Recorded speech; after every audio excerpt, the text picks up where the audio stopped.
thing. Oh.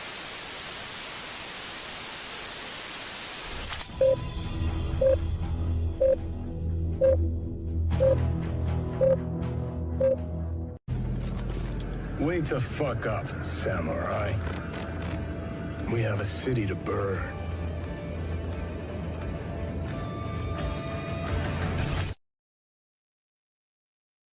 Groovy, baby. Groovy, groovy. Hello, everyone. Can y'all hear me? Yep. Over there. He's Yay! having some technical difficulties. Technical difficulties. My internet's been out for 8 fucking hours. Oh, So- already cursed. Oh no! I don't know what the hell's going on. Internet has been bleep it in the completely post. it's just fucking shit. Just bleep it in post. Just be like beep. Yeah. Every time. Anyway, yeah. The I don't monetize the stream anyway, so it doesn't really matter. Let's see. But I you just realized could. something. Do I? You could be making have- us money. Yeah, as much as I run my mouth and curse all the time on, yeah, there's no way, no possible way. I mean, Nope, that's not the way. you say that, but your main videos are monetized. Yeah, that requires viewer. That that require. Yeah, whatever. Oh, hold on. Let's go see. Let's go see. Huh? Let's go What do we see. make? What? Huh? Let's go see what. Let's go see how many views your videos get. Depends on what I'm running my mouth about. Okay, so let's just check. Your most Lord, popular what the hell? video was your Cleopatra video. Yeah. Got Oh my god. 21,000 views. Holy shit. That was ridiculous. I think I gained like 300 subscribers from that thing. Your second most popular video is your Little Mermaid. I got a lot of hate. Got a lot of hate for that one. J.K. Rowling is third. Final Fantasy is fourth. Netflix. Final Fantasy. What Final Fantasy? I have. Wait, what? Yeah. Final Fantasy video. Just because How the hell? Twitter boycotted Final Fantasy. Oh, that nonsense. Yeah. Okay. Let's see. I forgot about that one. Oh, let's see. That's your fourth most popular video. Wow. I had 5,000 views on my One Piece video. Oh my gosh. So let's just see. Latest. Dude, I got 13% ladies. What's up? Hi, everybody. Welcome, chat. Welcome to the Dumpster-Fireside chat. We have no idea what we're talking about, so we're just kind of running with it. Your newest video has 58 views on it. Or if you go to my channel, let's see. My latest video has no views. So there you go. Shut up. Talking about don't get views. I'm talking about the live streams. I don't know how monetization works on live streams outside of super chats. So Ads. that's why I don't worry about it. Ads on live streams. I moved the live streams over to another channel. So I don't know. I mean, like, you might get ads right now. I don't like that. I don't want someone sitting there watching a live stream and then all of a sudden a commercial comes on, because that just breaks the flow of what you're listening to. Now, after the fact, then that's a whole different story, because that doesn't that pauses the flow of the video. Like if it's during a live stream, it's like Twitch. When you're watching Twitch, an advertisement comes up, a commercial comes up, but the action behind the live stream is still going on. Yeah, you know? And they're making ads less skippable. Shocker. Like most ads nowadays, you can't skip them. Sorry, I had to cough. That was anyway. Why isn't this fucking thing? Oh my god. You know what? Hold on. What? Nah. I just with this virtual cable that I have going on right now, I can hear myself to talk. But that's how I get the settings from OBS over to Streamlabs so I can sound better. But I hate listening to myself.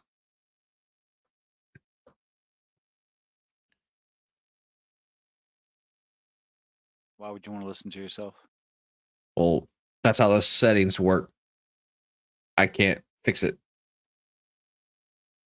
Wait, say that again. What? That's how the settings work for this No, what'd you say cable. before that when you brought it up? I didn't hear you. It's just I can hear myself when I talk. Well, turn that setting off so you don't hear yourself when you're talking. Hang on. Like in OBS, you have to turn it off so that you don't hear yourself on the microphone. You can just hear me. The only reason you would need to hear yourself in OBS is when you're changing the settings so that you can see, what you sound like and all that other stuff. Why isn't it showing? No, what I was saying is fucking the studio looks so different on the what I was saying is that so what like the settings I have, so now I don't know if y'all can tell, but my voice probably sounds different now. Sounds what, like a little worse? No, so I mean, sounds about the Point I mean, point is it barely sounds different, but anyway. Point is, I messed up with a lot of settings on my OBS, like I told you before the stream. But the only way to get to transfer those settings over to StreamYard is that I have to have OBS running. I have to have my microphone set to monitor on, and I can hear myself talking. So yeah, that's no bueno. Yeah, so I just went ahead and switched it back to God this, damn. so the audio quality might drop a little bit on my No, microphone. sounds fine to me. I think I'm the one that should be worried about audio quality because I'm not even on my goddamn computer. Running it through my phone. For someone who works with internet, you seem to be having internet issues. I don't work with internet. I don't work with the internet. You prevent the internet from being damaged, and someone damaged it. I put paint on the fucking ground, and even right now, I barely do that. I direct people to go put paint on the ground. Oh, Mr. Big Shot. Yep, Mr. Big Shot. Who steals his employees' Legos? See, what? I said, who steals his employees' Legos? I did not steal anybody's Legos. Okay. You asked for them, though. Lie. I asked politely. I asked nice and politely. That's why he gets the big Lego money. Yeah, big Lego money is right. At least in February, it's gonna be big Lego money flying out my wallet. But that's gonna have to wait because my van is broken. What's up, Mark? What's up, Mark? What's up, Steve? Who else we got in here? Because I'm on my phone. Ark. Yes. What's up, everybody? How's everybody doing? I have no idea how I sound, but so talking about one of the videos that I made, the rumor going around, I know it's not even in the fucking title of the stream, but it's way more interesting to talk about than Echo. What's oh shoot. What is it called? The what if version of Star Wars. No, the what if version of Star Wars. Is that something? You don't know? Steve, help us out. No, I mean, I don't know what it is. Now you sound far away. Oh, that's because I was fixing my rug. They did it was either Dark Horse or Marvel. I think it was Dark Horse, is what I was told. Not Visions. No, not Visions. Visions is not what if. Visions It's anthology. It's anthology stories. Visions are just different stories set in the Star Wars universe by different animators. That's what it was. Yeah. That's what Visions was supposed to be. And it's anthology stories. Yeah. What oh, hold on a second, because I was talking to you know who about it. Who, Jason? And no. Oh, yeah. Hello? I think we lost him. Oh no. Lost who? Who did we lose? You. Oh, so okay, so I go to another tab and I did disappear. Okay. Star Wars Infinities. Yes, I'm talking about actual comic books. Star Wars Infinities, these were essentially what if stories. Like, what if Vader was redeemed and he got this little white armor and stuff? What if Luke and Leia both learned the Force and they're fighting each other in front of Darth Vader and the Emperor and all this other stuff? And I think that would be, like I said in my video, I think that would be a good idea because, well, it's not canon. You talk about old Star Wars and not this bullshit derivative narrative that Kathleen Kennedy's trying to push in the new Star Wars. Yeah. Non-canon stories done for fun. They could take a chance. They could take a chance on interesting stories like far-fetched stories, but they could also take a chance on different writers. And I think that is, I think that's isn't the that what more, Marvel I What If guess, is doing right now anyway? yes, and I'm enjoying the hell out of the second season. Really? Yes, I have. I've been enjoying it. I like. Did you watch? Have you watched at least the first 4 episodes? I think so. I think like the last Did thing I you? Wasn't it watched one was where Star-Lord, what's his name, Peter Quill, comes back to Earth? yeah. That's the last one I watched, and like they Okay. formed like their version of the Avengers, like Yeah, I don't have a no. Wait. Chitala's father, and I then thought that was kind of cool. I thought that was neat. it was okay. It was But better the than main, like the yes. noir Here's the thing. story that Nebula did. Like But that was okay. like kind of slow and Yeah, boring. that was okay. That was definitely not top of the list. But the one with Peter Quill as a kid coming back, granted, they pretty much stole the speech between him and Ego at the end of it. Like, just, oh, you're just gonna, all of a sudden, they're just automatically, he's gonna assume that you killed his mother, blah blah blah. But do you realize how they got Peter Quill on their side? Do you know what they used? I mean, his humanity. A father figure, a Oh, good, strong you mean Hank Pym. Hank Pym, yeah. Yeah, whatever his name. Yeah, but they used a strong male figure to get Peter Quill on their side, and I thought that was fantastic. So, not so strong thing. Little short run, Dark Horse Comics, yes. I'll say. Hey, oh, it works! Yay. Yes, Infinite. What did I say it was? Infinity. Infinities? Yeah, something Is like that that. what I said? No, I don't think that's what it is. Whatever. What if let's see. What if Padme survived giving birth? Yeah.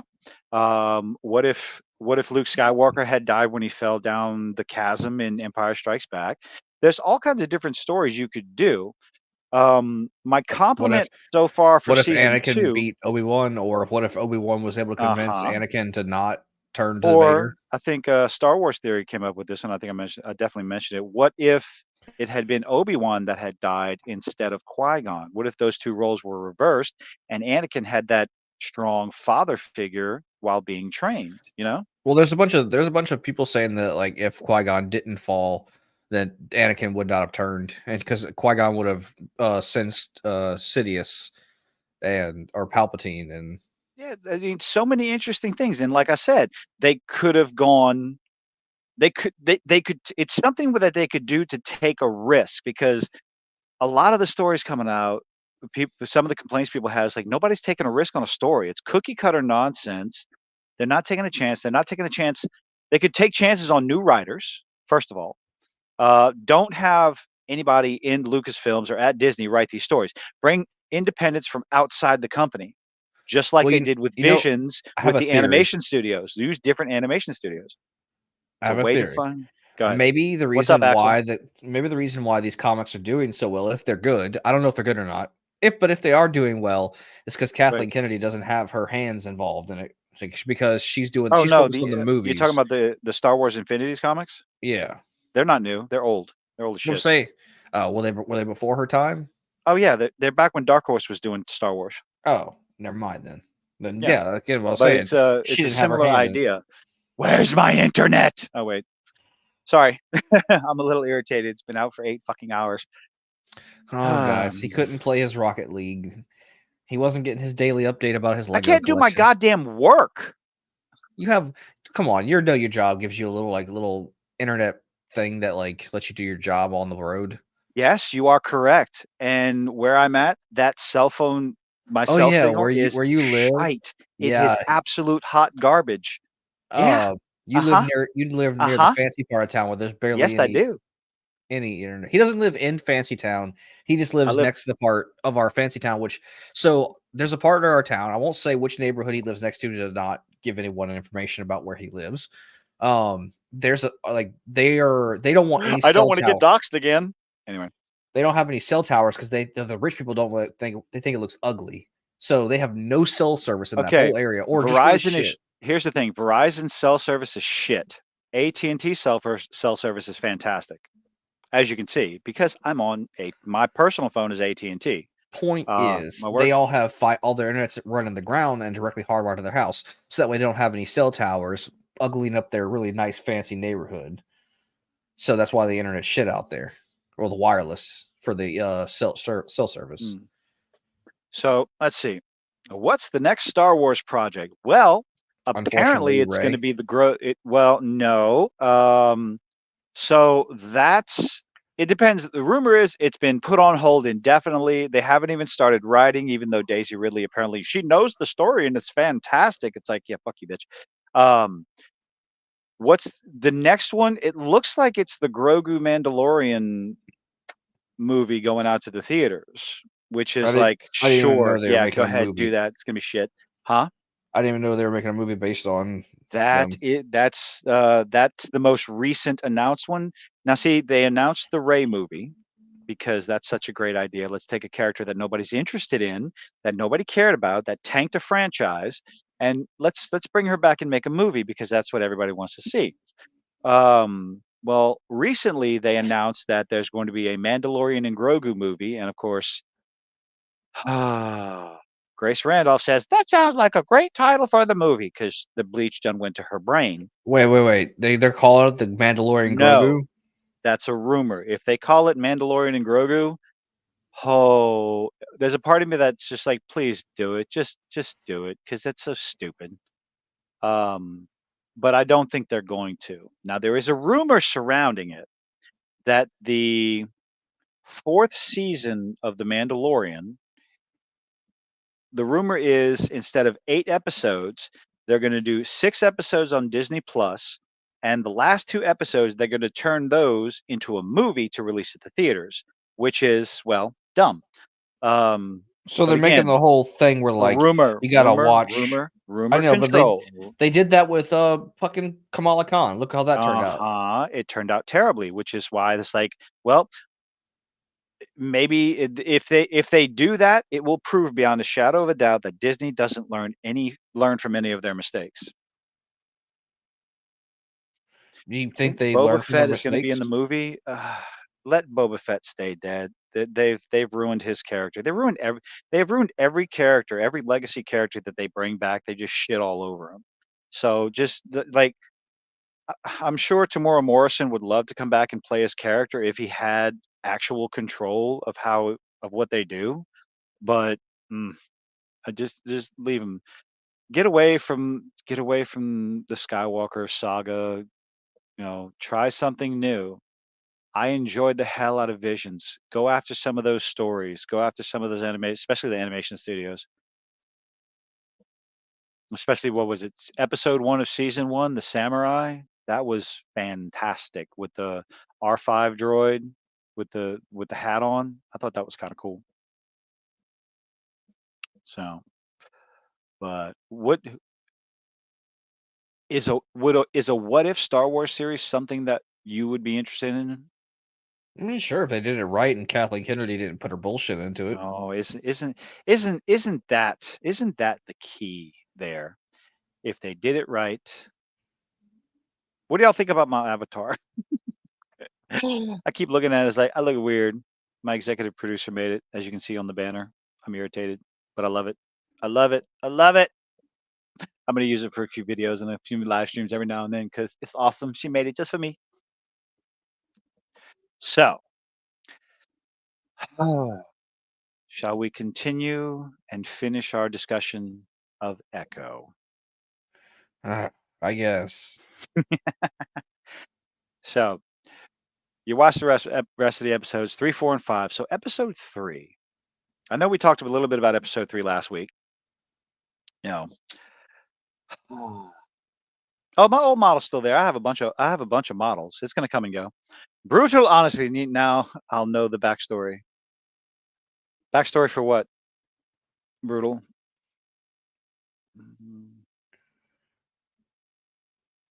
What's the backstory? What did I miss? I don't know. Did I miss my own context? I probably did. Oh, the avatar, yes. That's the change for tonight. I wanted to play with it. I have so many. I put them up there for all kinds of ridiculous reasons.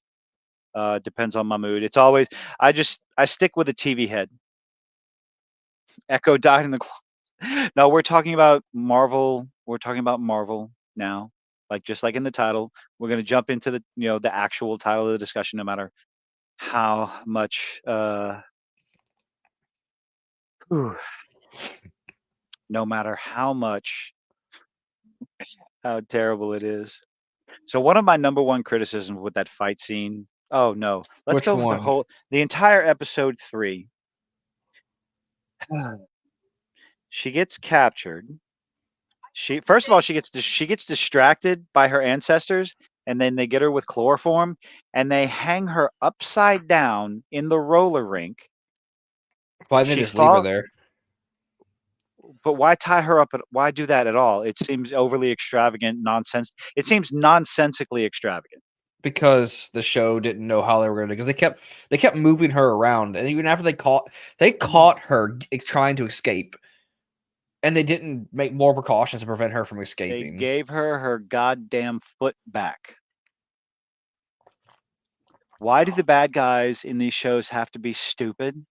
Like, can we just avoid that? Stop making the bad guys stupid. I've said this a few times, and I'm going to say it again, because when you make the bad guys stupid, it makes your protagonist not as impressive.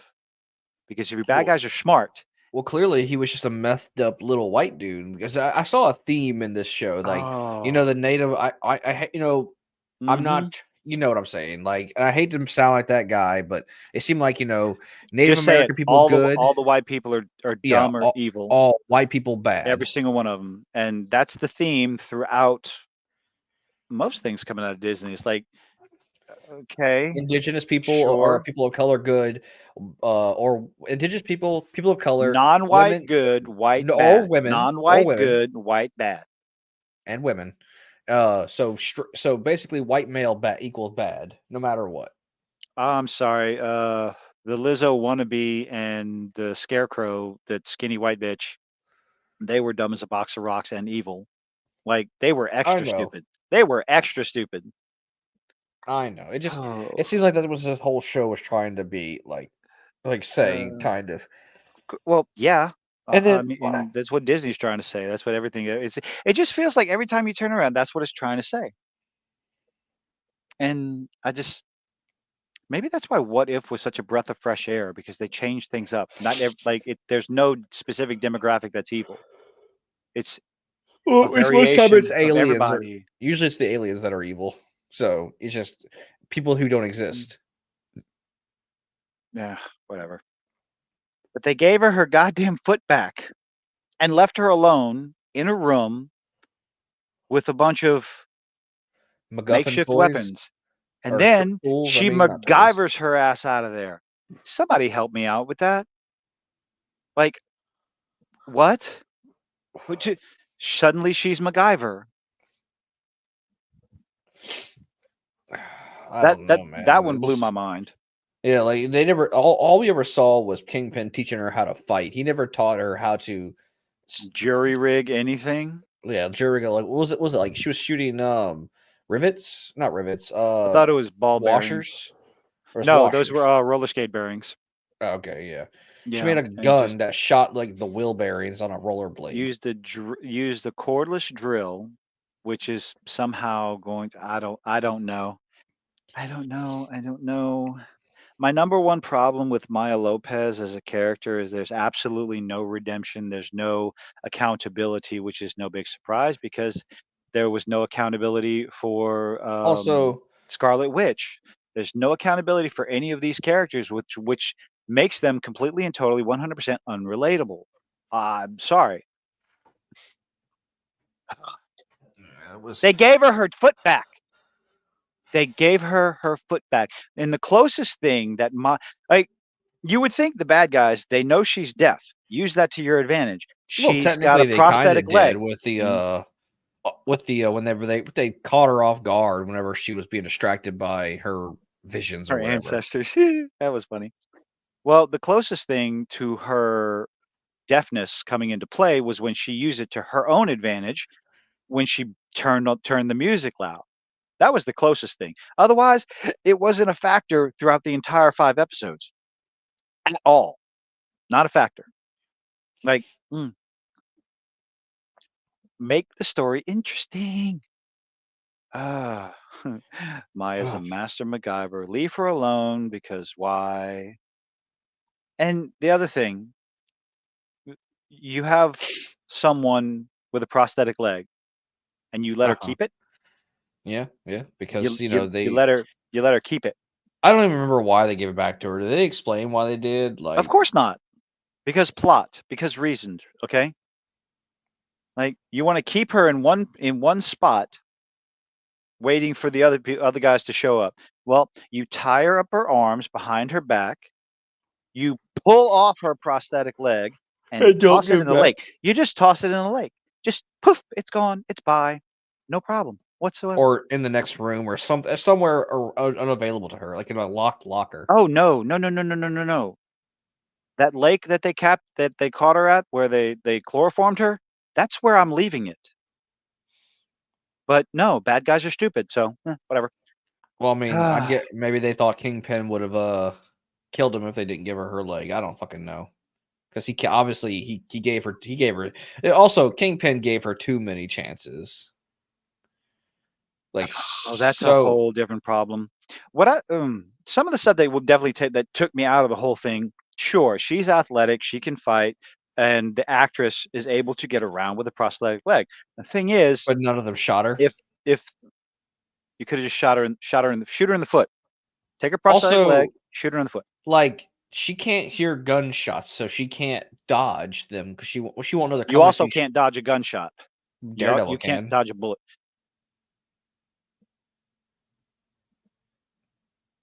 Captain America does. Black Widow does. You know what? We'll take the whole bullet dodging off the table then. Okay, we'll take that off the table. What I'm saying is, before they got the call, they were under the impression they were going to kill her. Why did no one shoot her? They had a room full of people, and she was out in a skate rink, out in the open, nowhere to hide. Plot.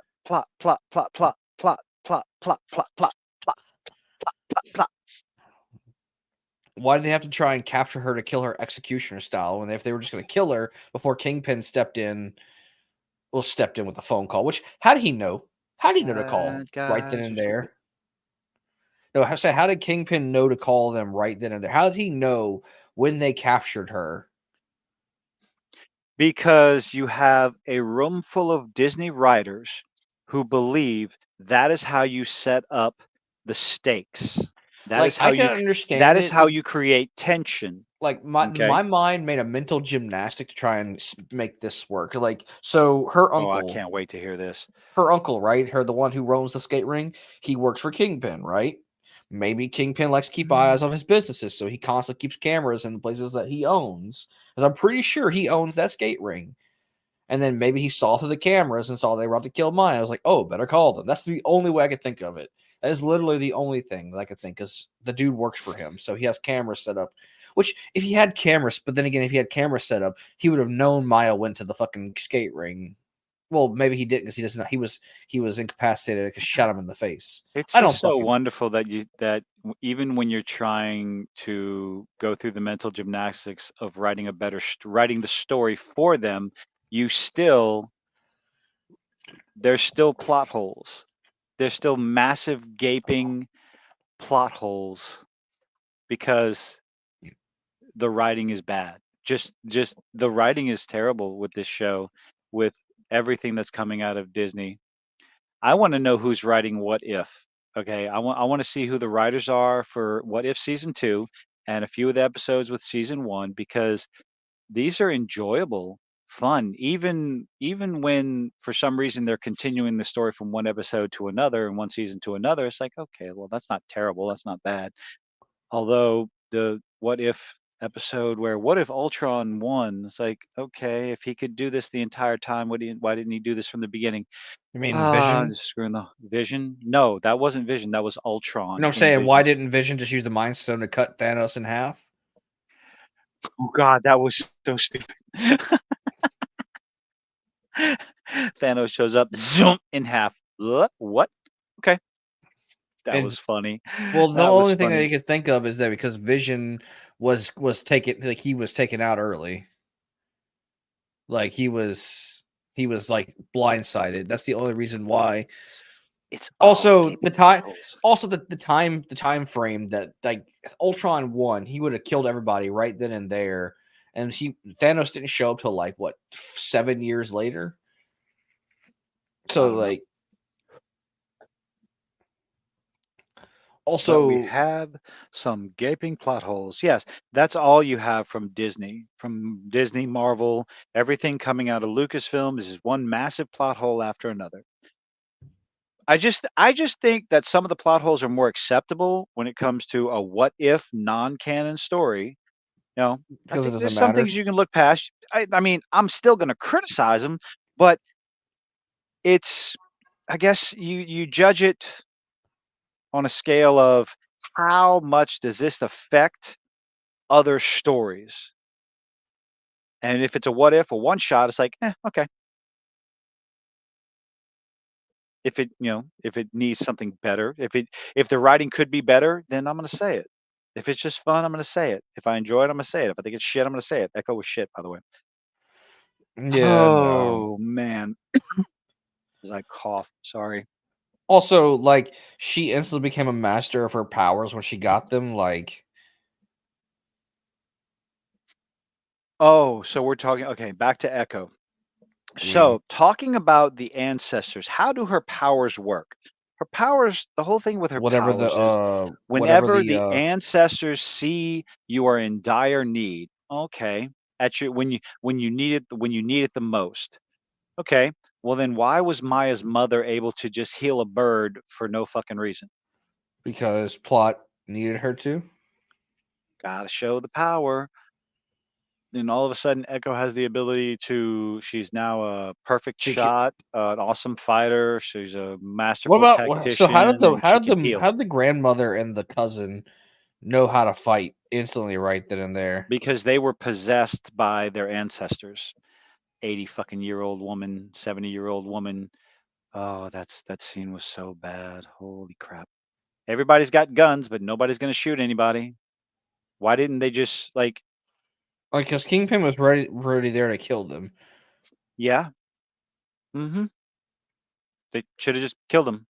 The moment one of them, like, again, this goes back to why are the bad guys so fucking stupid?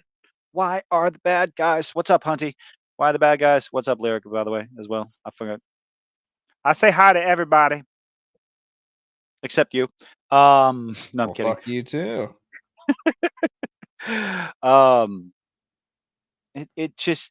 It boils down. In order for the plot to happen, the bad guys have to make dumb decisions. And that's the ancestors' powers coming to their aid, coming to the aid of a murderer, a henchman of Kingpin. Maya Lopez is not a good person. No, she's not. Manipulative, bullies her cousin, poor Biscuit, gets him into trouble, does not care. One of the complaints that I saw is like she sets an explosive on a train. She doesn't know where it's going. She doesn't know who that's going to affect. Does she care? Nope. Kaboom. Maybe it's time for a queen pin. Like, oh, yeah, I rolled my eyes at that fucking when she said that. God. Maybe it's time for a queen. And so why did no one shoot the moss truck whenever he was coming? Or how did that? They were like panicking, like they were about to die. Like the vans were holding up that moss truck pretty well. He did not crush. He did not crush those vans as well as he thought he did. Yep. They all had guns. They could have got out and shot him. Even after it was crushed. Yep. But you know, who cares? We're gonna jump around a lot because I just don't Oh, of care course. to be I gotta get chronological. chronological. If they didn't bother making the show good, I'm not gonna bother being chronological. Yeah, and see, that's why I don't want to tell you what happens in the last 5 episodes, the last half of Monarch, because I enjoyed it. I think it was a good show. I still think it had some issues, but the good outweighs the bad. And I don't want to spoil it because, yeah, I enjoyed it that much. So, yeah. Yup, yup, yup, yup, yup, yup, yup, yup, yup, yup, yup, yup, yup. Ooh, I need you. No, don't sing on this microphone. I'm shit anyway. Ah. Do I have my internet back? Nope. Fuck you. It's just like, and then like, why'd the dude even bother winking to shoot the guy with the RPG? He couldn't see him, but he winked like I got you. Like the dude, like, yeah, he saw him through the scope, saw like, why didn't he just shoot the rocket launcher? He wasn't even aiming at the guy. He was just aiming at the crowd, right? Like he was just trying to kill random people, right? Dramatics. Also, the shrapnel. I don't know if the shrapnel. What? Also, how did the rocket launcher explode in the air? Aren't those things supposed to explode upon impact? Steve, get to work. Don't RPGs like of that caliber like explode upon impact? They're not timed explosives. They have a firing pin in the head of the head of the I don't know anything about ordnance. So I'm pretty sure those type of rocket launchers or RPGs, whatever, the firing pin is at the head of the missile. It's all ordnance. It's explosives. Ordnance. But I'm pretty sure the firing pin's in the front, and it's not a timed explosion. It's a hammered explosion. So why did it explode in midair, and why did none of the shrapnel come down and hurt anybody or injure, kill, whatever? And also, that would have been a lot louder than a firework because it didn't go up that higher. It didn't go higher than a firework. Also, who would confuse an explosion for a firework like that? Like that was not a firework. Also, where'd the second explosion come from? There was a second explosion after the RPG. Like after the RPG went off. I need that clip. I'm gonna make a clip. I'm gonna make that clip, and I'm gonna add it to the library. The one that says, no. It's the clip that goes, "Don't ask questions, just consume product and get excited for next product."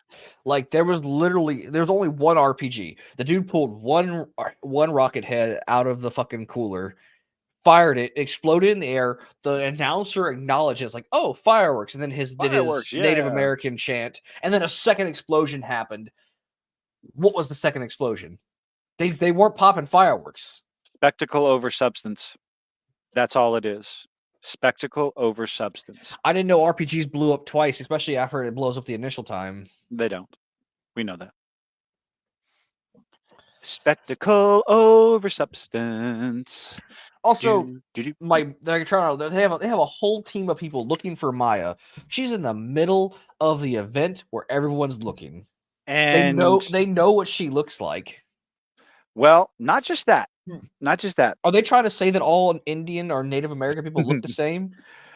Apparently, nobody figured that her outfit being drastically different than, I don't know, everybody else in that little circle.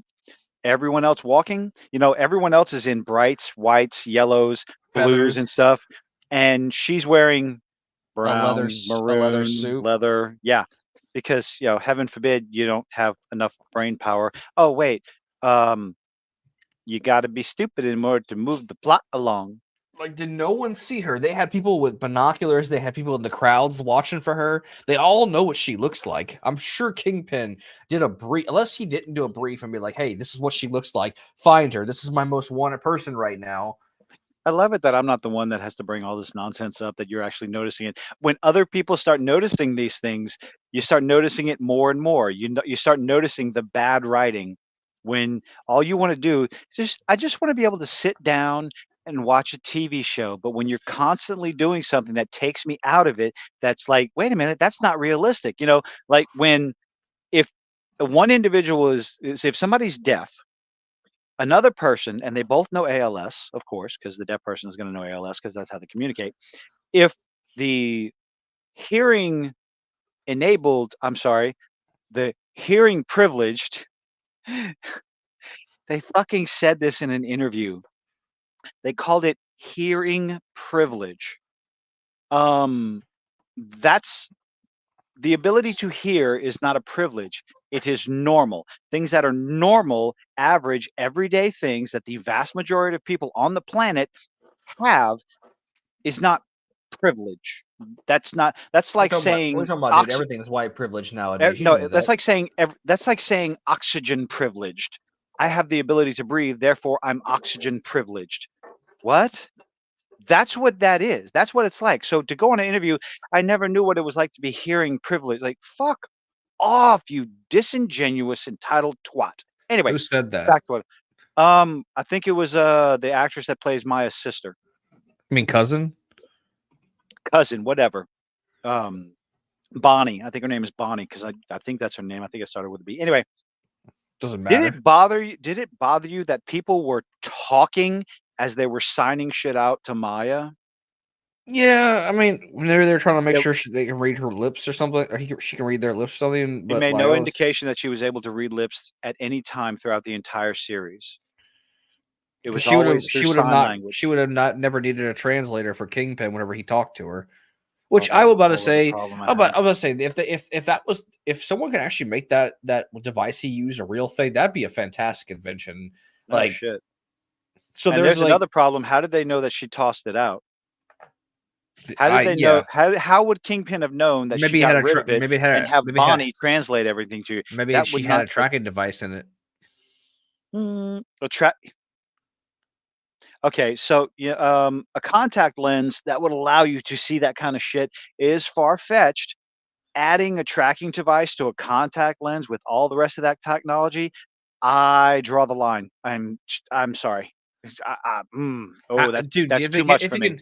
Oh, that's too much for you. The contact lens that makes verbal noises into visible, like holographic sign language, can't have a simple little tracking device. We have tracking devices that are we put tracking devices inside of animals, dude.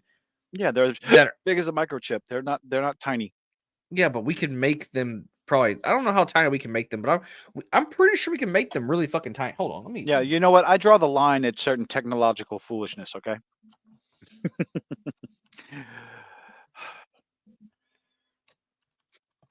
You know what? I guess maybe I'll give the show that because they did say, "Sorry, sir, we lost her." Yeah. Okay. Maybe they were trying to imply that there was a tracking device in the contact lens. Okay. All right. I acquiesce. I acquiesce to that statement. I am disinclined to acquiesce to your proposal. It means no. Point is, like, that'd be a great fucking piece of technology. The chips themselves can only be read at a certain distance because they have no battery. Now the thing is, as Hoshi was saying, having if you're going to go that far with technology in a contact lens, I'll give it the tracker. Okay, I'll give it the tracker. So basically, what happened was Kingpin didn't know sign language, so he had someone in his R&D development make a honestly, go ahead.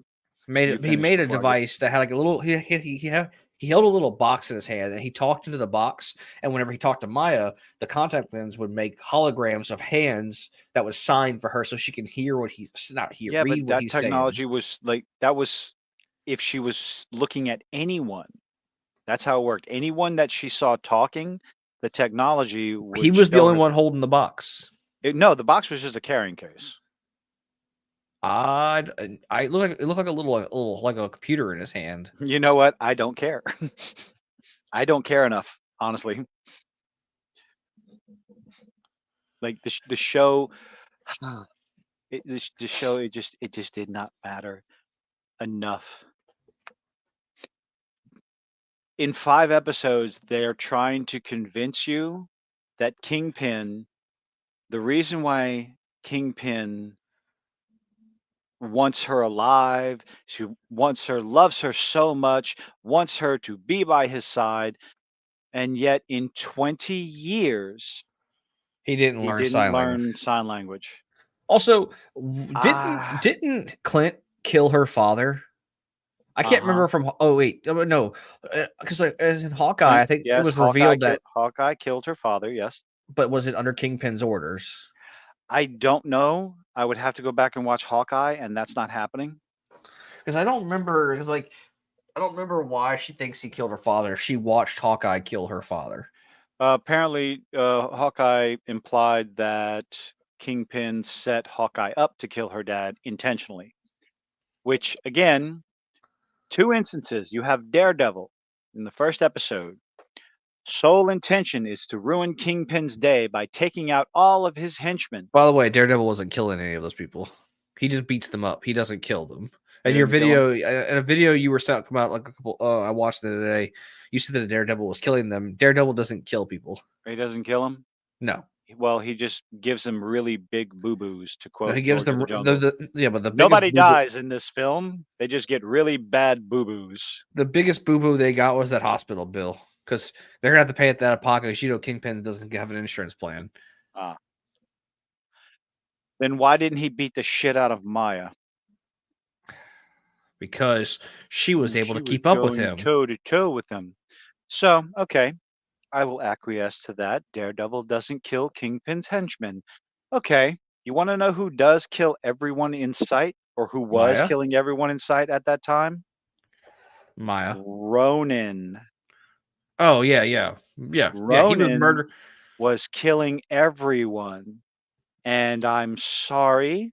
He would have killed Maya. He would have killed her in a heartbeat instead of jumping out the window. Well, he didn't know she was there. Yes, he did. Yeah, see, he looked at her and then turned and ran. He absolutely would have cut her down, because that was his mental. That was his mental state at the time. He was so broken, and he was just so shattered because he lost everything.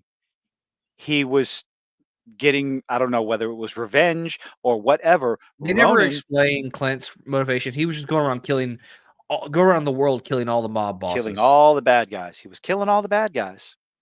And Maya was a bad guy. So, again. He's straight up no fucks given at that point. He was like, I ain't got a family. I don't have a family. Fuck it. I'm killing everyone. Or I'm killing all the evil. What's evil? I'm killing the rest of the evil that's left in this world, I guess. Yep. That was his motivation, I assume.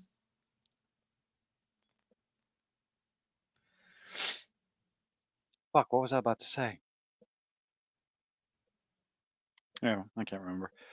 Let's see. Oh shit. They made a joke in episode 4 that I can't remember what it was, and it was actually kind of funny. It's Thursday.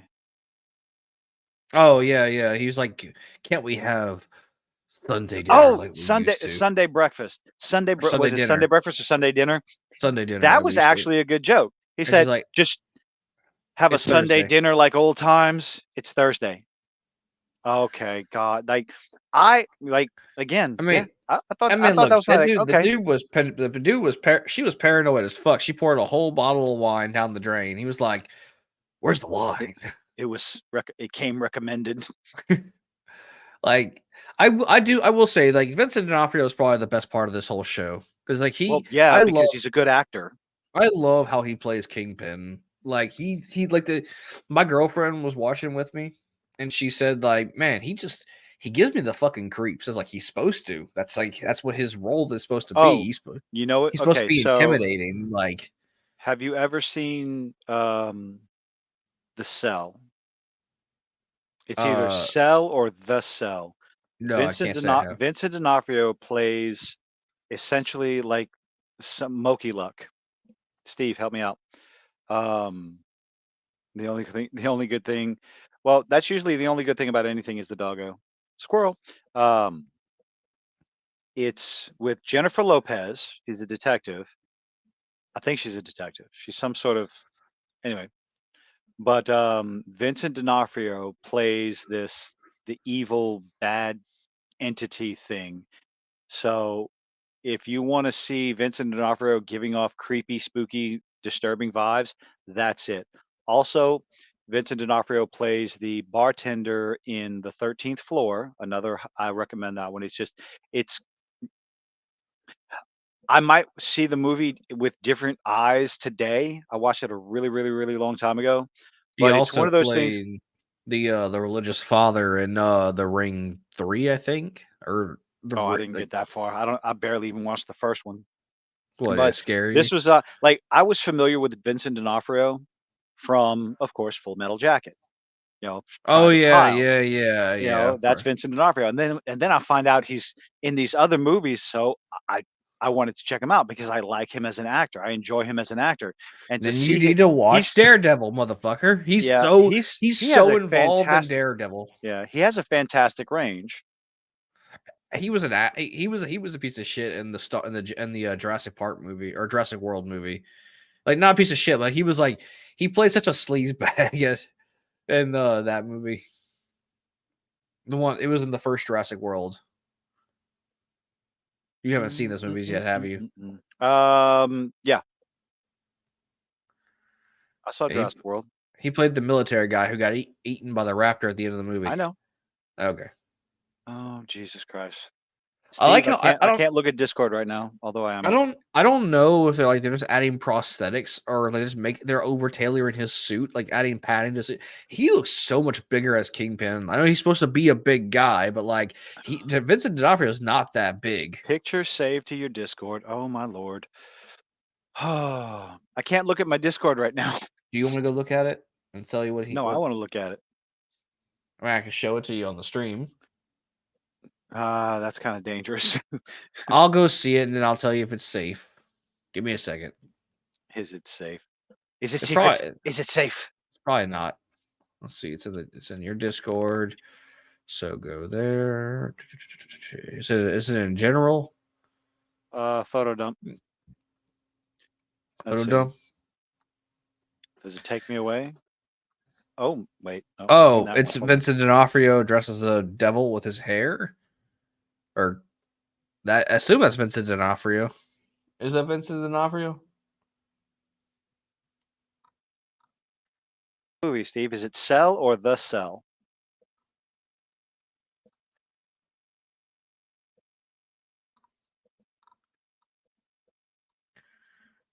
Where'd you go? I'm still here. Okay. Maybe they changed the hammer because maybe they wanted to just try to distinguish it from the Netflix to the, I don't know. If you're going to call back, if you're gonna make a callback to a much better show, get the prop right. It's a simple thing. You go back. What kind of hammer did he use? A claw hammer. A claw hammer, not a ball peen. It's a very simple thing. Maybe Marvel was low on money and the ball peens are cheaper because no one uses them anymore. Yeah, that's true. They probably blew their what was it? Tatiana Maslany said they blew the budget on She-Hulk. My God.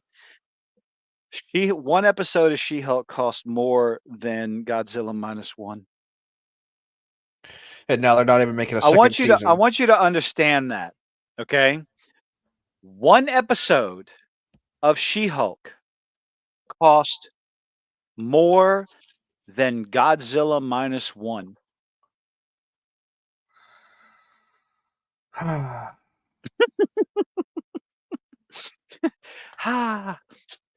And Godzilla -1 was fantastic. Do we have to keep talking about Echo? Bless me. Excuse me. Sorry about that. The Cell in 2000. Hey, it was from 2000. Hang on. I shall return. I'm gonna get some water. I shall return. Oh God. Why can't like I was saying earlier? I'm gonna talk about some other stuff. How many times have I mentioned this?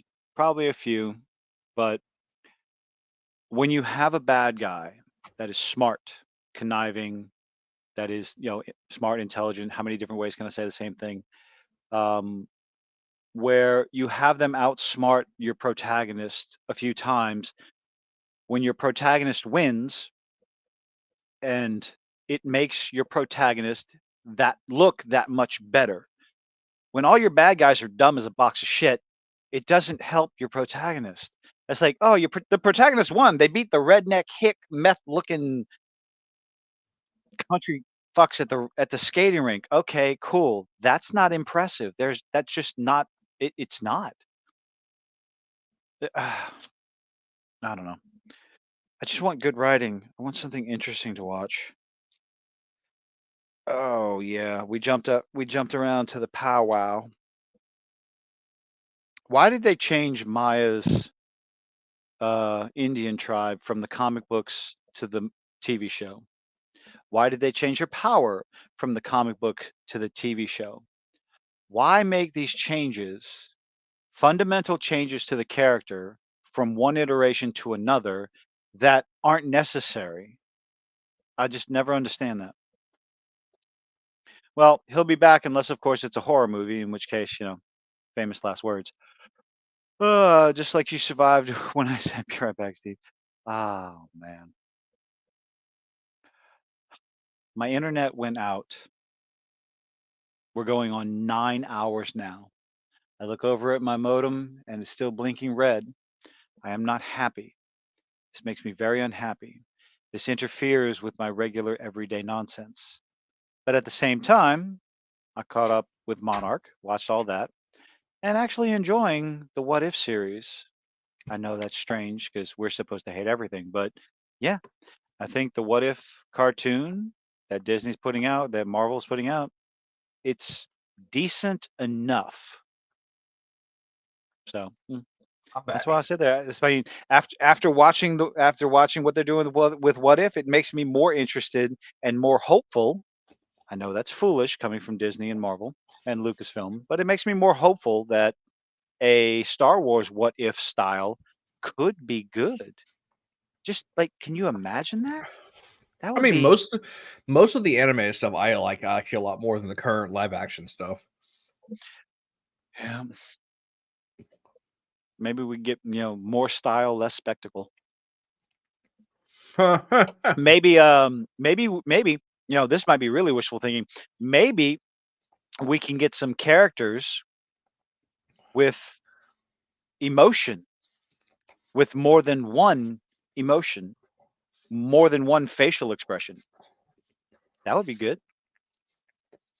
Is it rude to say that Din Djarin had more expression than Ahsoka Tano?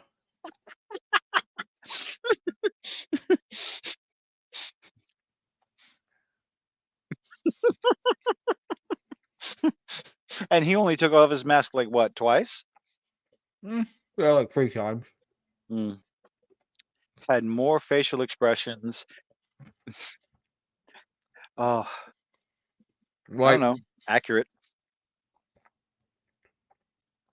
Pedro's acting was like, you could just tell the face he was making through his body language. Yet Ahsoka couldn't give us a simple smile or something. I don't know. No, she smiled a couple of times.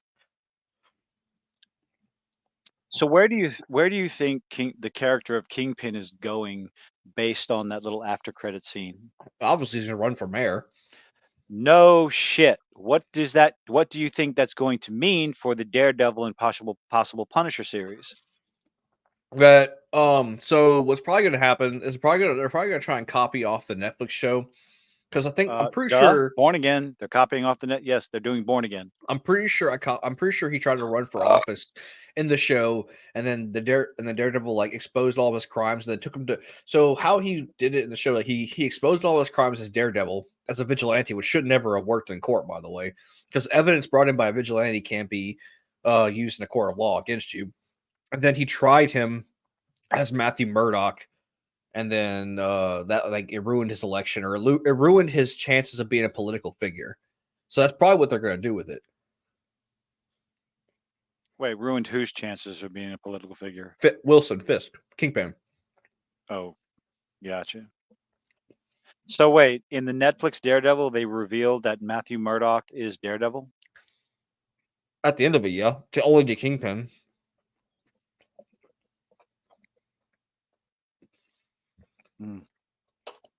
Oh, let's see. So what was the What was the purpose of this TV series? Of what, the Netflix TV series or Echo? Echo. To give Native Americans a voice in Marvel, I guess. Terrible character. You know, I actually like the side characters more than the main character. Like, I liked our grandparents; they were pretty good. the grandfather always had me laughing. Like, his ex-wife rolled in, "Hey, baby," just like he did, just without even skipping a beat. But again, I have seen him in other shows, and I like him in other shows. He's a pretty good actor.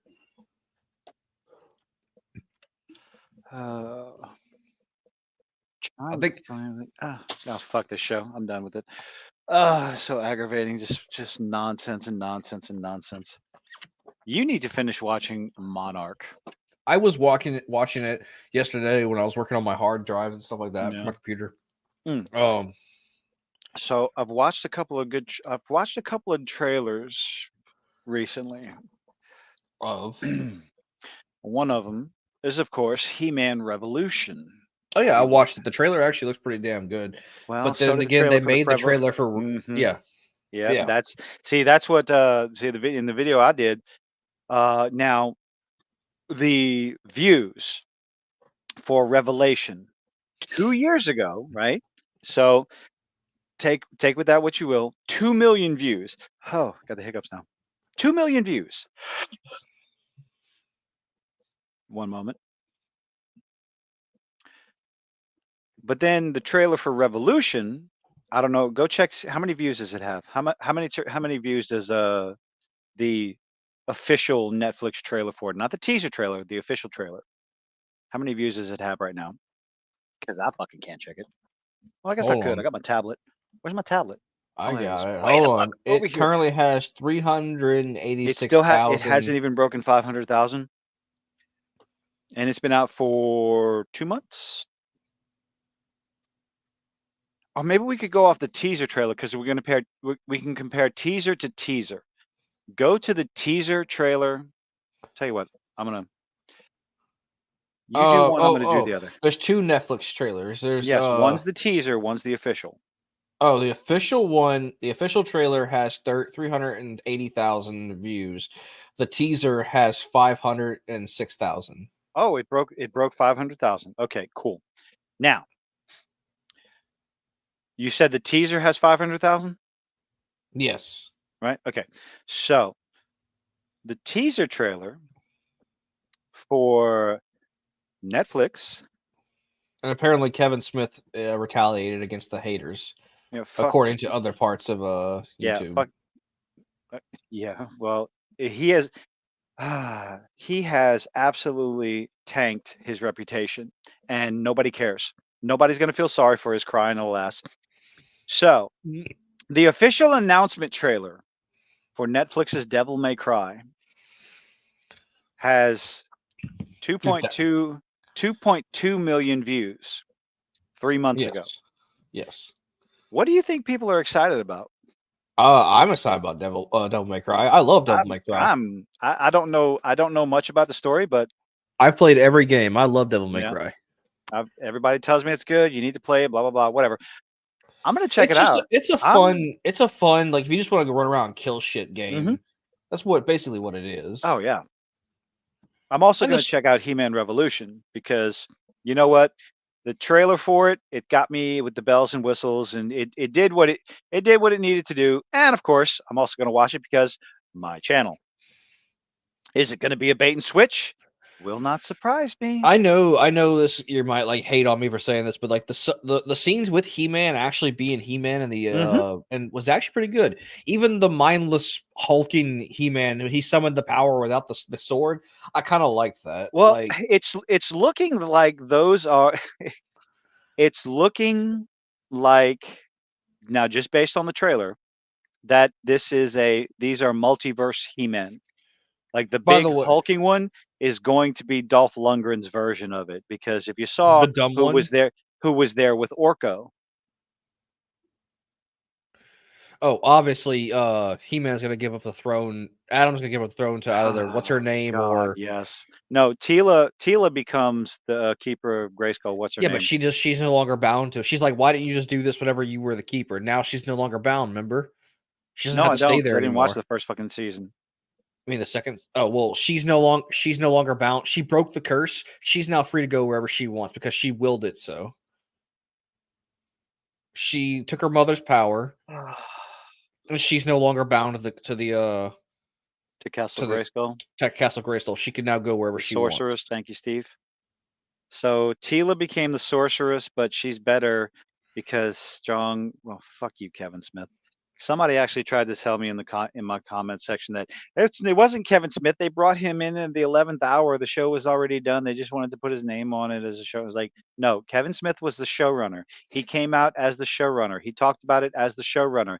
He takes responsibility, just like Kathleen Kennedy takes responsibility for all the bullshit coming out of Lucasfilm, whether you like it or not. It's not only her doing. She had a lot of help across the board. But she's the head of Lucasfilm. When you're the head of the company, it's your fucking fault. No matter how many scapegoats you try to use and fire and put out there, it's on you. That's They have the final say. So the sorceress could always leave. She was just stuck turning into a giant bird till she returned. Okay. So is that the curse that she broke that you were talking about, Hoshi? Yeah, but no, because Castle Grayskull got destroyed, I think. So she fucking fantastic. Let's destroy one more iconic thing about He-Man and the Masters of the Universe. She also was able to fight. She was also able to fight. Big Skeletor. Evil Lyn? No, Skeletor. Whenever she fought Evil Lyn and she fought Skeletor. Whenever I think he had the power with him because He-Man gave Skeletor the power at the end to help him fight Evil Lyn. Like he offered the power back. He split the power with Skeletor. We're gonna take the power back. What?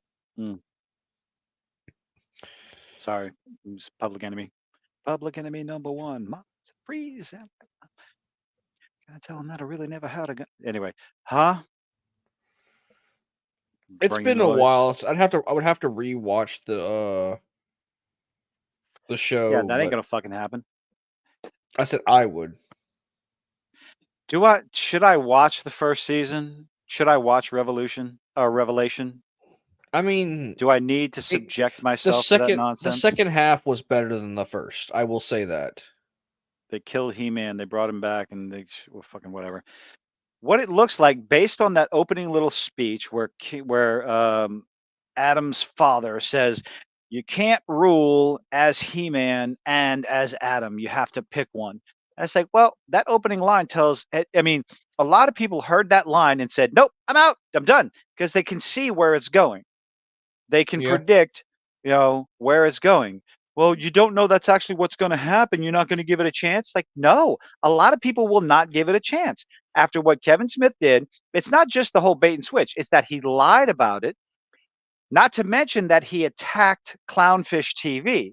A lot of people like Clownfish TV because they're just regular, like Neon and Geeky Sparkles. They're regular people. They used to work for Disney. Neon was an animator, an artist for Disney. So they've gone through it all, and they're just honest. They just, I find them to be very genuine. And I love it when Geeky Sparkles goes off on her fucking redhead rants. It's amazing. But a lot of people took offense that Kevin Smith called them liars, attacked them on social media, and then when it came out that everything Clownfish TV was saying was true, there was no apology. There was nothing. Geeky Sparkles is your spirit animal, Hunty. And yeah, so yeah, he lost a lot of goodwill with the fans. Kevin Smith lost a shit ton of goodwill with the fans when it comes to Masters of the Universe Revolution. Well, it's not called He-Man. That was some of the defenses that people gave. Where's He-Man? He-Man's not in it. You killed He-Man in the first episode. You killed Adam in the first episode. Well, the show's not called He-Man and the Masters of the Universe. It's just called Masters of the Universe. It's like, okay, eat a dick, but fair enough. And then you take Tila and turn her into a pretentious twat. Absolutely nothing like her character from the show that I grew up on. So fuck you. Maybe the trailer for Revolution is pulled one over on me. I'm gonna check it out, mostly because, well, you might have to actually watch the show. Fine. I will see. Do I have it? Let me see if I have it. Oh God, where would it be? Nope, not there. Let's see. Do I still have Masters of the Universe? I don't. I do have Dread though, a much better show. I mean, a movie. Yes, movie. An even better one, Arcane. Yeah, okay. So I'm going to have to go and procure Masters of the Universe Revelation. Because, yep, I'm not going to talk shit about something unless I've watched it. Where's my fucking like I said, internet, the second half, when they're not being like, I will give it this, when they're not being like what's the word I'm looking for? Like in your face about like not woke, but like, strong women, yada, yada, yada, bullcrap. The same thing Disney's doing. The animation and the voice acting is really good, actually. I will give it that. Like, it's not terrible. Some of the characters are good. It's just the whole, like, them trying to be like, no, we're, the side characters, and we could do it just as good as He-Man and Skeletor can be. Which, because they also didn't just kill off He-Man, they killed off Skeletor, too. Yeah, but they brought him back. I know. But did they kill him off in the first episode? No. Yes, Skeletor died. Yeah, he died the same time He-Man died. Skeletor died as well. Huh. Okay, I'll have to go check it out. They died together. Ark says, "I'll tell my mom to avoid it." Well, to avoid it, then she grew up on He-Man and Gem. Yes, Gem. Gem was fantastic. Gem and the Holograms and OG G.I. Joe. RC Kilton and I grew up on those bastions of culture. Yes. Hunty. I remember I watched a remake of He-Man maybe in the early 2000s, but I forgot what it was called specifically. I think I know what you're talking about, and from what I understand, again, I go back to Clownfish. They gave it a few compliments. The version you're talking about. I can't remember what the name of it is. I would look it up, but my whole internet is shit. It wasn't. There was some parts that were dumb, but overall the show wasn't as bad as like Echo and shit like that. Like it's watchable. Don't ever use those shows as a comparison, because you're talking about the bar is set so low when it comes to Echo and Ahsoka and She-Hulk, stuff like that. It was better than that's like people came out and said, well, Aquaman, it was better than Rebel Moon. Like, that's a really fucking low bar. Oh my goodness. You got to be careful with these comparisons. And at the same time, you want to compare it to Arcane? No, don't do that, because that's not fair either. Okay? You got to put somewhere in between on a scale of, let's see.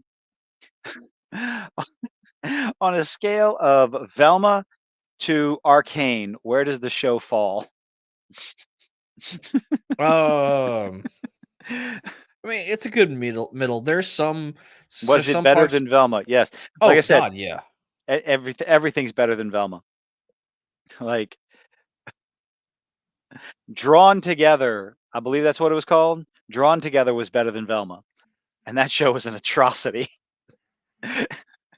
But at least it had a lot of self-awareness. It was meant to be a bad show. Yeah. I mean, that's the right show I'm talking about, with the perverted Betty Boop. Yeah. That was meant to be. That was meant to be in the era of Squidbillies and like Aqua Teen Hunger Force. Using the lightsaber dildo vibrator. But yeah, what's the is the show good scale should be Velma to Arcane. It's really not that bad, and like I said, the voice acting is really good. I know you don't like Mark Hamill's political views and his outside of his work action. I can say, and the fact that he tried to convince his daughter to abort. And anyway, Point is, his voice acting skills are still good. Yeah, he does Skeletor. I know. I am aware of that. Let's see. Steve says, it was a pretty good remake. It had the Serpent Men arc and the Sword of Power that did the Transformers thing. What? Why'd you put a question mark there? The Serpent Men. King Hiss. Right. Ay, ay, ay. Ay, ay, ay, ay, ay, ay, ay, ay. So are you gonna watch the rest of Monarch between now and Yeah, next I'm Wednesday? gonna watch it. It's thoroughly worth it. I think it's. I was trying to watch it. I just didn't. I've been busy with work trying to make. I'm switching to a new bank, and I have to because it has a higher APY. But I have the condition is I have to put I have to direct deposit like $5,000 in it on the first Jesus 30 days. Christ. Okay. I can do that with overtime. It's not that big of a deal. Like it's just, I've been working I've just been working a lot of extra hours, so my free time has dwindled until I get. We ain't got shit coming in. I have tickets. Again, I don't know. I do have other people's accounts I can go to do other people's areas. So like New Orleans and Baton Rouge and shit like that. Operator, what you put me on through? Gotta send my love down to Baton Rouge. Hurry up, I'm gonna put her on the line. Gotta talk to my girl just one more time. Sorry. But like there was some. I know a lot of songs, guys. My musical range, my musical taste range from "Oh my God, you have to hear this" to "Please don't judge me." So like I said, like there's a scene in the show which I know you haven't watched yet, where like He-Man tries to Adam calls down the power without the sword. According to the show, the sword acts as a conduit to focus the power. Not supposed to be able to happen, but okay. Well, he does, and what happens? He becomes a mindless brute that is just like he uses his hands. Oh, okay, yeah, I remember they were talking about that. Like he just basically becomes the Hulk. Like he just is an animal on pure instinct, and that's how he fights. Barbarian He-Man. He doesn't even have the axe. Like he's just straight up throwing hands. I know what you're talking about. Which it was actually a really good animated fight. Like I thought the animation for the fight between. The animation is fantastic in the show. It is absolutely. I mean, there's really not. There's not a lot of just kind of like, ugh, no. Shut up! You know you would say "Step on me, mommy." You know you would. No, don't lie. But Death by Snoo Snoo, that's a whole different story. Step on me, mommy. No, that's not. That's the same. It's the same energy, sir. It's the same energy. The soul is willing, but the body is weak and broken. It's like Death by Snoo Snoo. Yes, I know. Someone made a song about that, by I think I can't remember who did it. Oh. Oh God! You want to get canceled? Let's get canceled. No. Oh, come on! None of that. I don't. What depends on what it is. It's I don't know if I should say this on a live stream.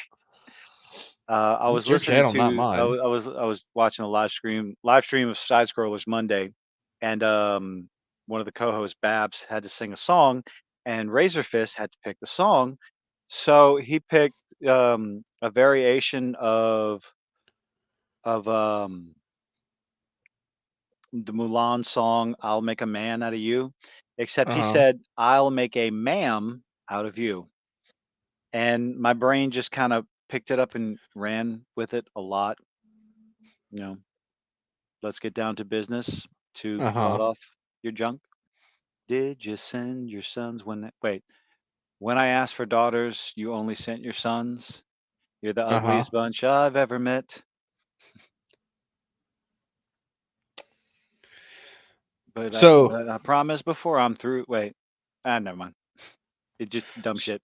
So have any of your the YouTubers that you watch on a regular have they been retiring? Because I've been noticing a lot of YouTubers have been retiring, and one of the guy I watch, one of the YouTubers I watch, he's retiring. The one Matt Pat from Game Theory. Matt Pat. Okay, so I watched a little bit of his goodbye video, and part of it is like I can understand, but at the same time, I don't get it. Look, the man has probably made enough money to retire, and he wants to spend the rest of his time with his family. That's probably what it But is. if it's something you truly enjoy doing, like the whole statement of we don't have time to have a child and everything. It's like, okay, I get it. Cool. So you have people that work for you. You don't have to be involved in every single solitary thing. You don't have to continue working 12, 13 hours a day, 6 days a week. Go down to part-time. That's what he's You know? doing. No, from what he said, he's leaving the channel and leaving it in good hands. Yeah, but he's That's what I he's gonna be thought. he's still gonna be working on some things in the background and creating his own content now instead of making theories about other people's content. Oh. But I mean, my whole thing is like, if it's something you enjoy, why are you not doing it anymore? Why would you leave something you enjoy to do something you don't enjoy? Like, What do you mean he doesn't? I'm sure he enjoys spending time with his family. get your family. I don't know. I'm not saying his decisions are wrong. I don't know. It's just weird to me. That would be like, I don't know what that would be like. It's a foreign concept to me. Again, he sold his company.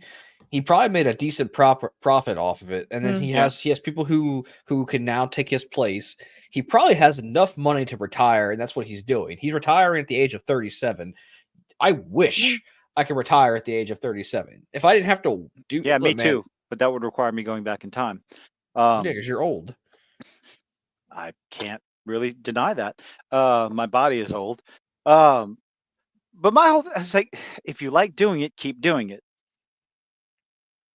But at the same time, if people are out there retiring because they just don't feel it anymore, then yes, because when you don't have the passion, it's the same reason.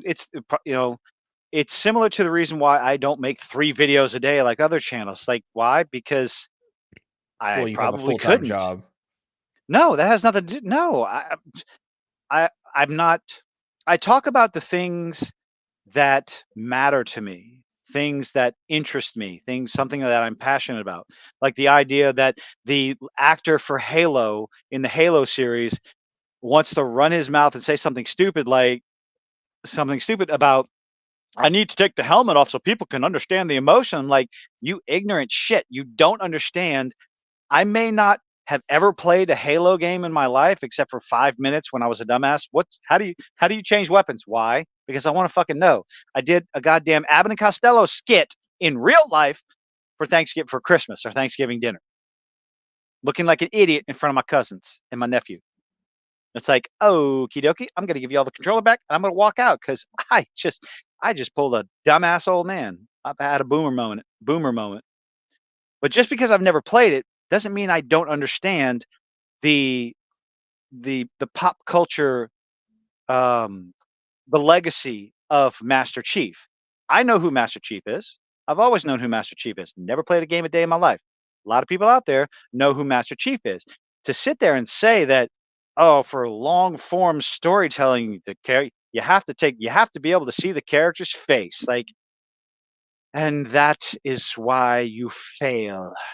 Oh, by the way, Godzilla -1 surpassed $100 million at the world box office. So in order to celebrate that, they're re-releasing it to the theaters, but in black and white. So it looks like the old Toho, like Yeah, the dude, older. they announced that in December. I didn't fucking know. All right.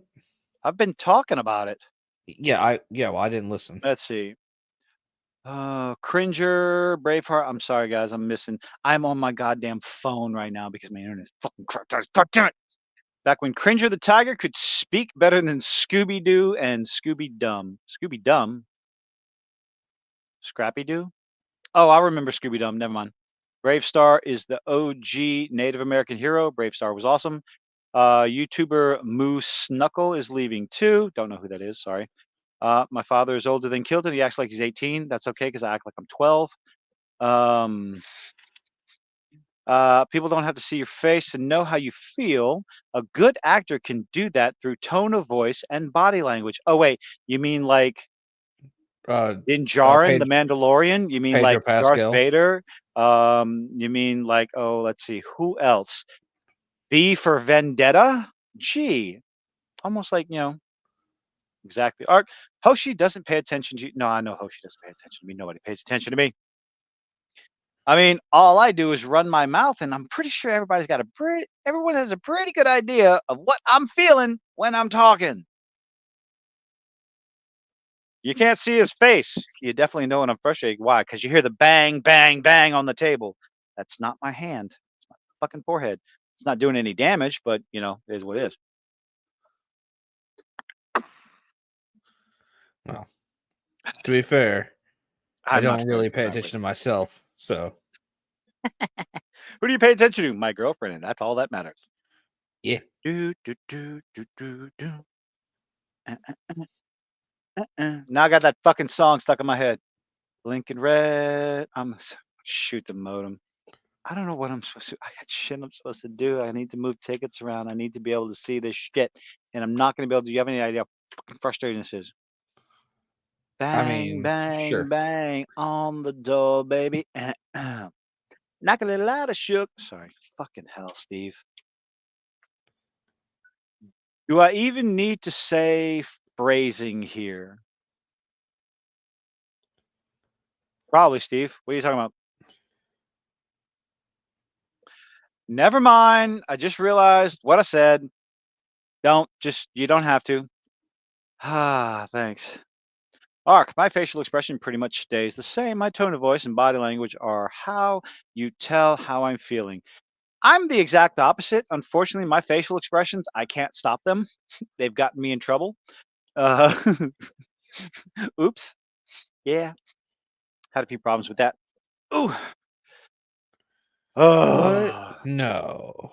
You get in trouble? Strictly for my facial expressions. Yes. It's because I can't control them. It's just like, can you go do this for me? Never mind. I'll go. No. I don't pay attention. So I tell people, like, don't pay attention to my facial expressions because they don't mean anything. I can't control them. They just happen. I don't want to argue. Please don't start. Never. Please don't throw that book at me. Kilted's uncontrollable face gets him in trouble. No. Yes, I know. It surprise, shocker. So the other trailer, can you check when ISS comes out? ISS? What the fuck is ISS? Dude, March is stacked. I mean, fucking stacked with shit coming out in March. Hang on. But I am interested to see when ISS comes out because the premise of the story looks very interesting. And I wanted to go watch Beekeeper. Movie? Yes, it's a movie. Yes, put ISS movie. Don't just put ISS because International Space Station information Wikipedia will come up. Yeah, that's what happened. Yeah, that's all that comes up. You have to put ISS movie. It came out in 2023. No, it didn't. It says 2000. I'm looking at it right now. ISS 2023 thriller 1 hour and 35 minutes. ISS trailer. There's a different one. Hold on. ISS trailer 2024. They're making another movie about the ISS. I don't think the one in 2023. Something sketchy. It may have been delayed. Okay, hold on. Release date comes out January 19th, 2024. It's already out, or it should be out in a few days. You have no idea what date it is. It's the 17th. It's the 17th. It comes out Friday. So that's something I'd like to check out. I just kind of live day by day. All right. I don't. Yeah, well, so do I. But we do actually. There's some things we should probably keep track of every now and then. We should. Occasionally, yeah. Like what? I mean, at the end of this month, they have a game coming out. We need to come out. What's coming out at the end of the month? The Grand Blue Fantasy game I told you about. That's what I need to play the demo. I played the demo for Prince of Persia, and it's just hack and slash, cool. I mean, why don't I wish they would just, if they're gonna redo Prince of Persia, just remake the old games and like give them a better paint job. The old games were great. I liked the old Prince of Persia games. Mhm. Well, I know for a fact I liked one. I don't really remember much of the sequels, but I really, really liked one.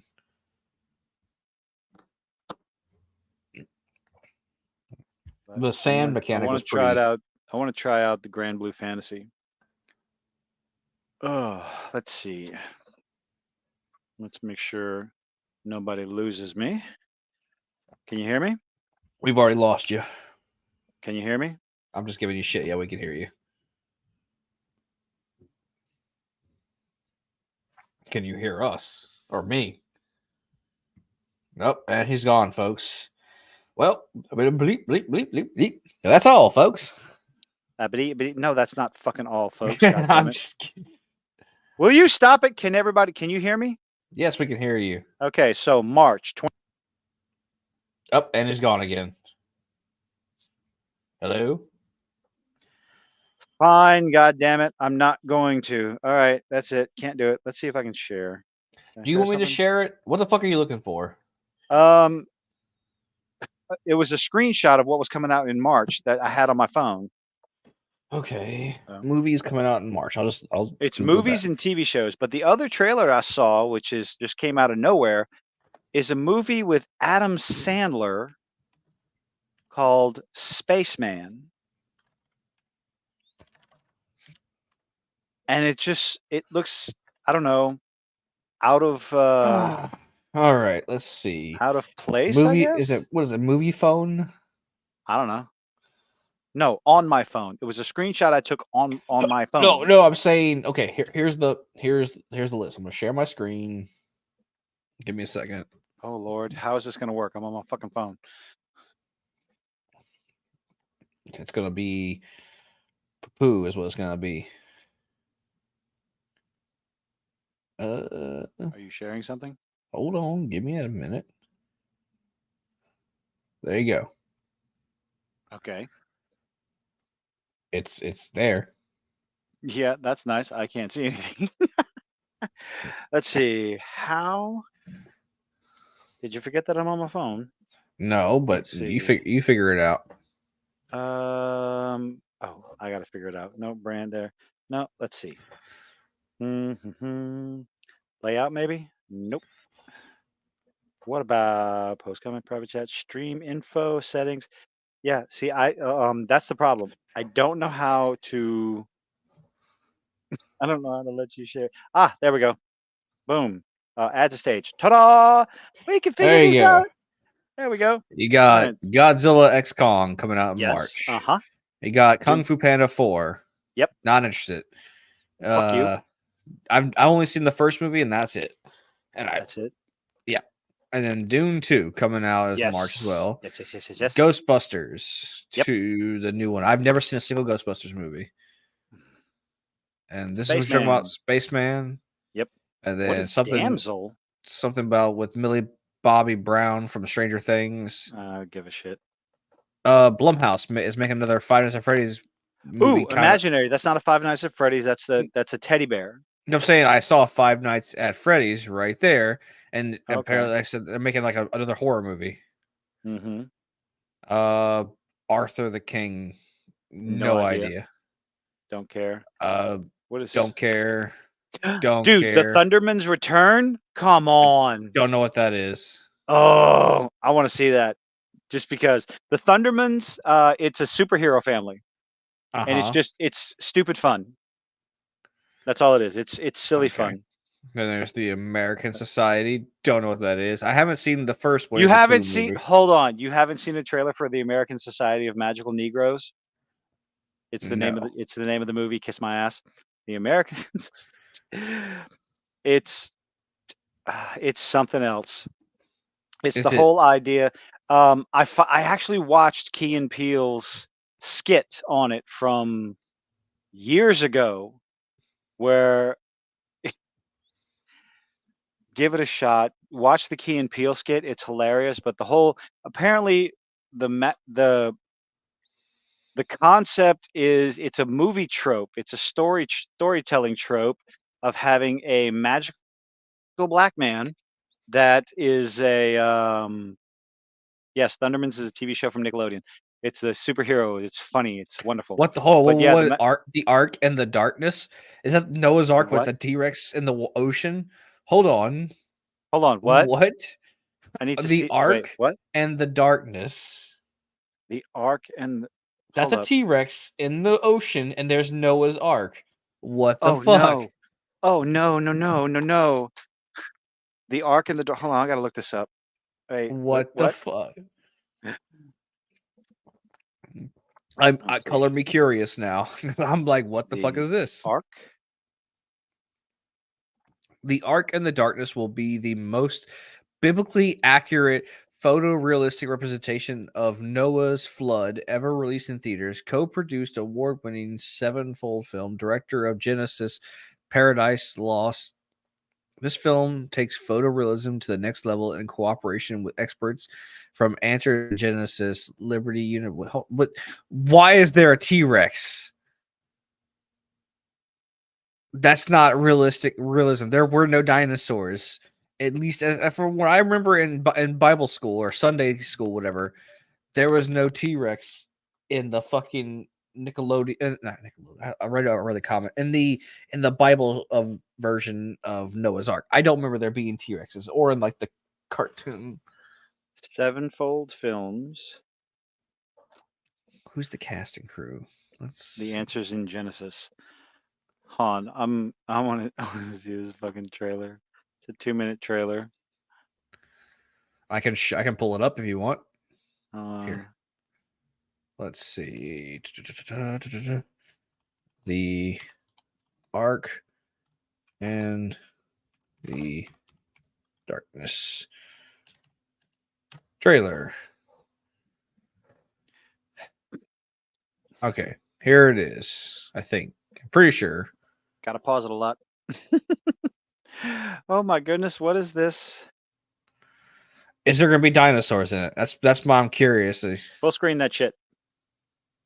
Did you share audio? Because I don't hear anything. Maybe if we don't share the audio, we won't get struck. I'm not gonna get struck anything. It's like, who gives a shit? Help us bring the gospel of Genesis true. Oh God. Hold on. How do I? Can y'all hear it? I can't hear anything. But it's also not playing. Can you hear it now? Check the volume on. It's on. I can hear it. Like it's Okay. maxed. Oh, there's no volume coming through. When you share your screen, I think there's a button you have to click to share audio as well. All right, fine. Hold on. I'll stop sharing the screen and I'll reshare it. Loser. Yeah, shut it. Some screens let you share audio. Look for this share audio. Help us bring the gospel and Genesis truth to the theaters. Seriously, that's a quote. That's a quote from the people that made the movie. Wow. To share audio, select a tab or screening. Okay, tab. Also share tab audio. Okay, share. There you go. There should be audio now. Okay. Whoop. Boom. Add to stage. So I'm curious if this is like. There we go. We have audio. Is there gonna be action? I don't remember there being fucking dinosaurs, or is that like? In March of 2024, an incredible film will be coming to theaters across the United States. Okay, an incredible film. I see. Like I said, these nut jobs are the Answers in Genesis guys who insist dinosaurs lived alongside humans 6,000 years ago. So they're going to imply that dinosaurs were around when Noah's Ark happened, and that's why there's no dinosaurs on the planet. I might go watch this just for the laughs. They might get my pity laugh money. So I don't know. Is this trailer going to get the religious right of pissed off at me now too? Religious right's going to get pissed off at us too? A film that will take you from the creation of the earth and the heavens. But the earth is older to Adam than and Eve and their disobedience against God and the fall of mankind. I am so looking forward to the comments that this movie is going to get. The reviews. For the love of God, I need to see this. I need to see this because this would be like, because like I can already see it. The right is gonna be like, this is inaccurate, this is wrong, this is whatever, yada yada yada, blah blah blah. How dare you, yada yada. And then the left is gonna be like something like, isn't it funny how like when people disrespect your thing, you get pissed off, or you know how they're gonna be like, they're gonna be like say something like, they're now say the shoes on the other foot kind of situation. I can just see it now. The arguments between the two sides. Oh, now that might be something that would entertain me, but what, watching the comments with popcorn? Watching the comment section. The comment section is always the most entertaining thing. Let's see. I just want to see dinosaurs trying to get on Noah's Ark. Through the world, right? Like, how would that have worked? And will explain what really happened. Pause it. I haven't seen a single. Oh, there it goes. It explains what happens to the dinosaurs, but through the Bible. What? Hold on here, just so you can hear that part again. In fact, here, I'll turn this on for you. So, even if your old man ears can't hear it, you can at least use your old man eyes to read it. Oh my God. To the dinosaurs.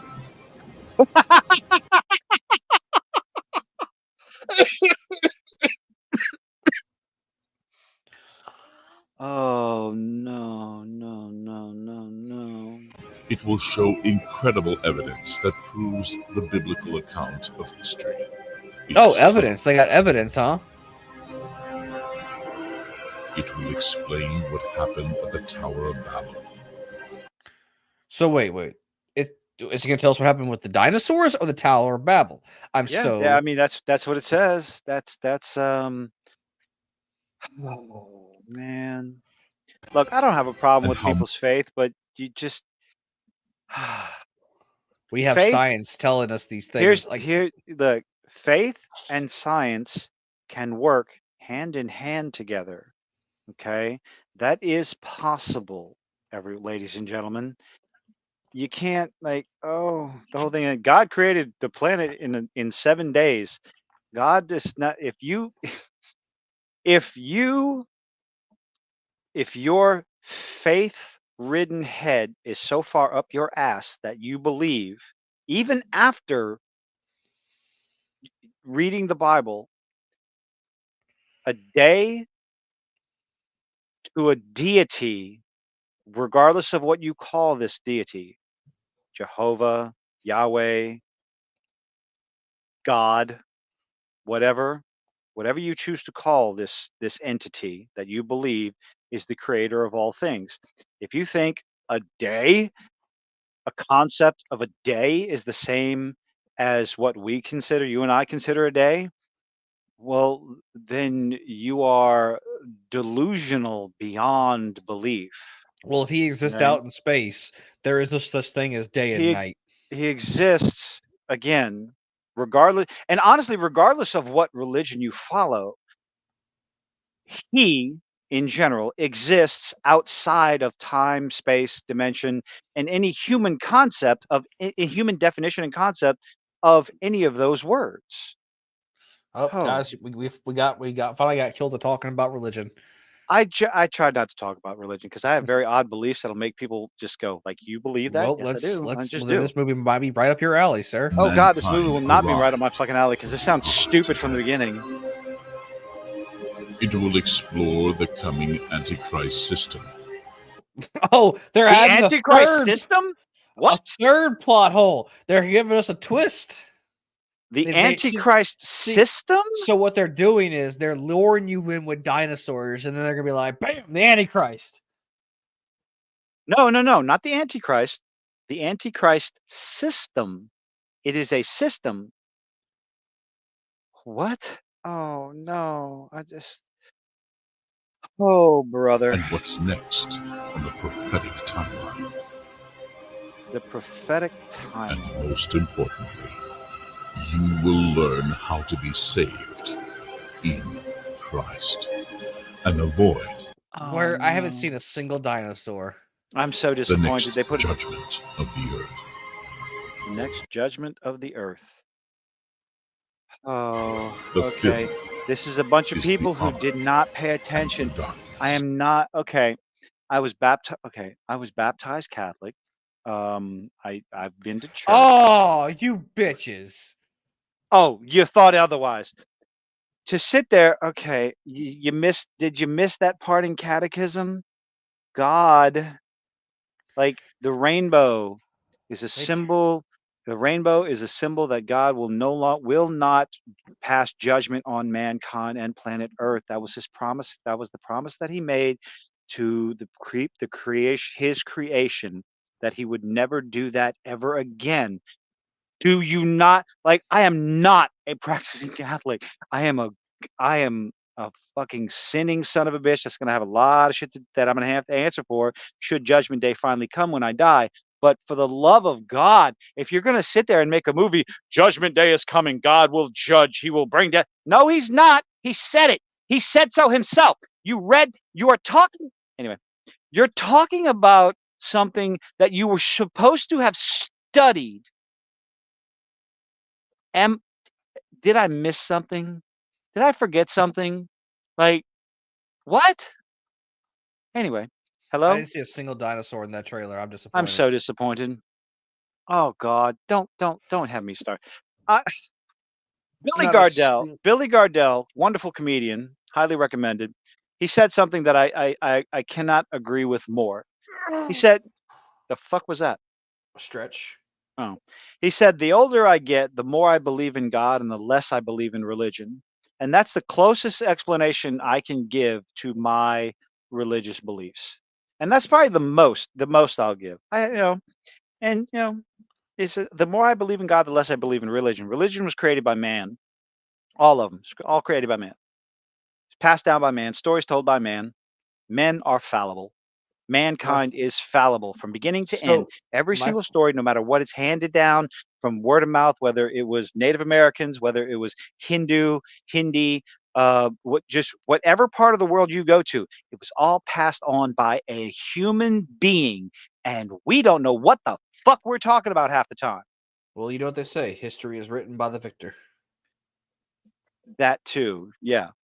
And I was like, how can you believe in God? Because some things, I like to think I You know what? And it may just be something that why do I believe? Why do I have that little bitty tiny bit of faith? Because it helps me feel just a little bit better. That's For it. whenever you bite the dust, that you might have a chance. Yeah. What's the harm in it? You could be wrong. You are correct. I could be wrong. And when I die, it's just like turning off a light switch. But here's the thing. You won't know, will you? So what Technically, is scientifically speaking, everyone has been reincarnated. Someone on this earth. what? Hold on. Listen to me. Someone on this earth is made of the same atoms that were comprised of Hitler's farts. Think about that. Oh man. You So remember since everything, right? These people are just ignorant about what they're trying to preach. matter cannot be created or destroyed. It is just recycled. So Hold on. someone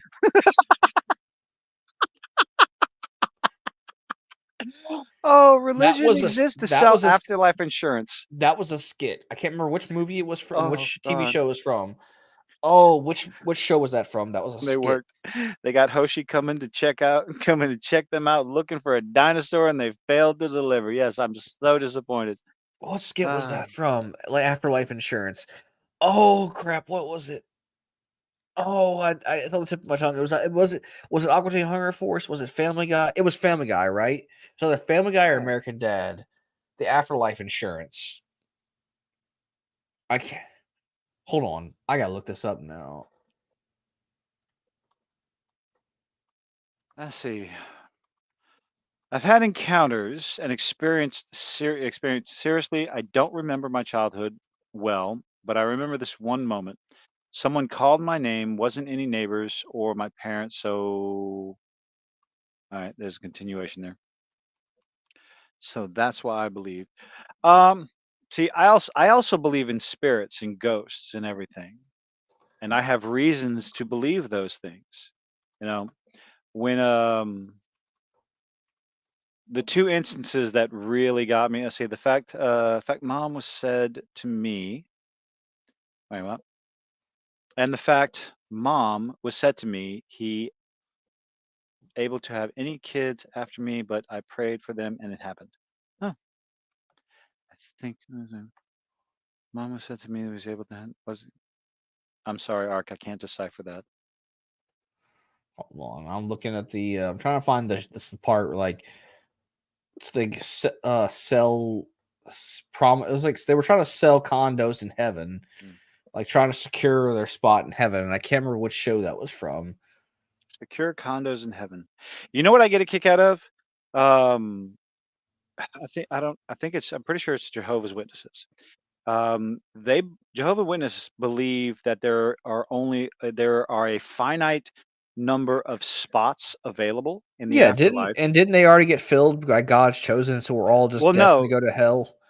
Well, no, they believe that there's a finite space in heaven, in the afterlife, whatever you want to call it, and yet they're going around to get more people into their religion. It's like, wait a minute, if you truly believe that there's limited availability for seats, why would you be calling more people in? I shouldn't talk bad about religion. That's not nice. That's not. We're not really talking bad about it. We're trying to figure out said to not have kids. Okay, yeah. I got it. My mom was said to not be able to have any kids after me, but I prayed for them and it happened. Oh, my mom was not supposed to have kids either, and she gave birth to me and the spawn that is my sister. So. Ah, yes. Did your parents have any children that lived? Sir, yes, sir. I bet they regret that. You're so ugly. You could be a modern art masterpiece. I regret the fact that my sister's alive. So. Oh, shame on you. I don't like my sister. My younger sister, not my older sister. Mild tangent went on there. Yay! But what else is new? I mean, we have a topic, so this whole thing is tangents. I mean, something and something. So I think this qualifies as something. This qualifies as a disappointment because there was a dinosaur there was a dinosaur on the poster and there was none in the trailers. That's false advertising. Not a single dinosaur. Not a single dinosaur. Photorealistic. I'm sorry. I saw that wolf. That was terrible. All because of dinosaurs. Hey, look, dinosaurs get you in the door. Oh. And everybody likes dinosaurs. Dommy mommies get me in the door as well, but you know. So that's why you played Resident Evil 8? No, I'm a fan of Resident Evil. It was just a bonus for you, wasn't it? She got a couple of bonuses. Can you imagine? I'll go play that in VR. There is in VR. It's option. I know it's in VR. I know. I am aware of that. I watched Markiplier play it in VR, and he had a little spasm on himself whenever he got choked out by Lady Dimitrescu. Which I can see you making a save. I can see you making a save file right before that scene, so you can relive it over and over again. I don't know what you're talking about. I'd go after her daughters first. I mean, to be fair, I made a save. Back when I was playing Fallout 3, I made a save file right before I blew up Megaton, just so I can go. If I ever got angry, then I just go back and blow up Megaton over and over again.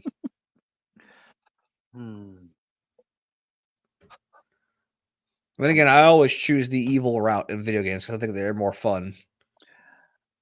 I've tried a few times, but I can't bring myself to do it.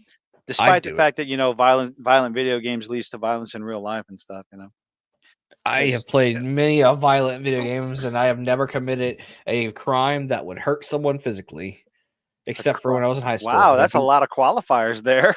It's very specific qualifiers, I might add. I mean, hey, I haven't hurt anybody physically yet. Jesus Christ. So we were looking at movies that came out and got massively distracted by by dinosaurs and Ark of the Covenant. Not you, Ark. It was Noah's Ark, not the Ark of the Covenant. I would prefer the Ark of the Covenant. Raiders of the Lost Ark, much better. Why? Movie. So, did you know that Indiana Jones, Raiders of the Lost Ark, Indiana didn't need to be in that movie? The outcome would have been the same whether or not he was in the movie. Yes, I know that's the argument and the complaint, but whatever. Like he doesn't. That movie was very redundant. He didn't need to be there. Like the same thing would have happened, except the arc probably wouldn't have ended up in the secret warehouse storage facility that is the government's like top secret weapon. Don't care. Still a great movie. I mean, I'm not denying that. Did you know the guy who played Doc Ock in the Sam Raimi Spider-Man movies was the one who got shot whenever they escaped from the skewered at the beginning of the movie? Yep. Yeah. Mm-hmm. Do. Also, the guy who plays Indiana's friend, the guy who shouted, "Go give him hell, Indiana Jones!" in the newest one. I can't remember the actor's name. He played Gimli in Lord of the Rings. Mm-hmm. Apparently, he's missing the tip of his middle finger. And on set, I saw a reel about this today on Instagram. Like he would go, they played a prank on Peter Jackson, and like they gave him a prosthetic finger. Yeah. They gave him a prosthetic finger and they filled it full of blood so that way he can cut it. And then he went and scared. Yeah. Yep. He told Peter Jackson he had a mild. He got injured on the job, and he cracked open his bloody fake finger, and Peter Jackson apparently like passed out or something like that, or freaked out about it. I thought it was funny. I love the behind the scenes stuff. I put one in the Discord that on the set of the Avengers, Robert Downey Jr. was extremely uncomfortable in his suit, in his costume, and in between takes, Tom Hiddleston walked up to him and said, "It's called itching powder." Smiled and walked away. Played a prank on Robert Downey Jr. Damn. That's some cold-hearted shit.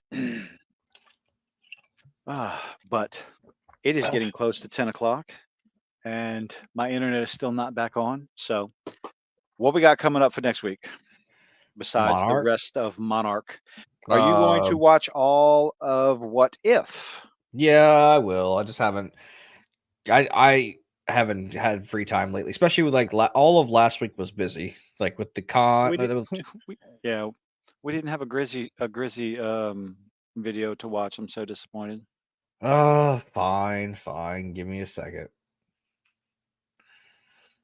Well, I didn't say you had to do it. I was just saying that I was okay. You're not even gonna argue it. Hush up. Oh, I don't know. What's he got? Is it? I'm looking at a black dude. I didn't know Grizzy was black. No, you got to look up Grizzy Shills. Type in Grizzy and then Shills. That's the best way to find his channel.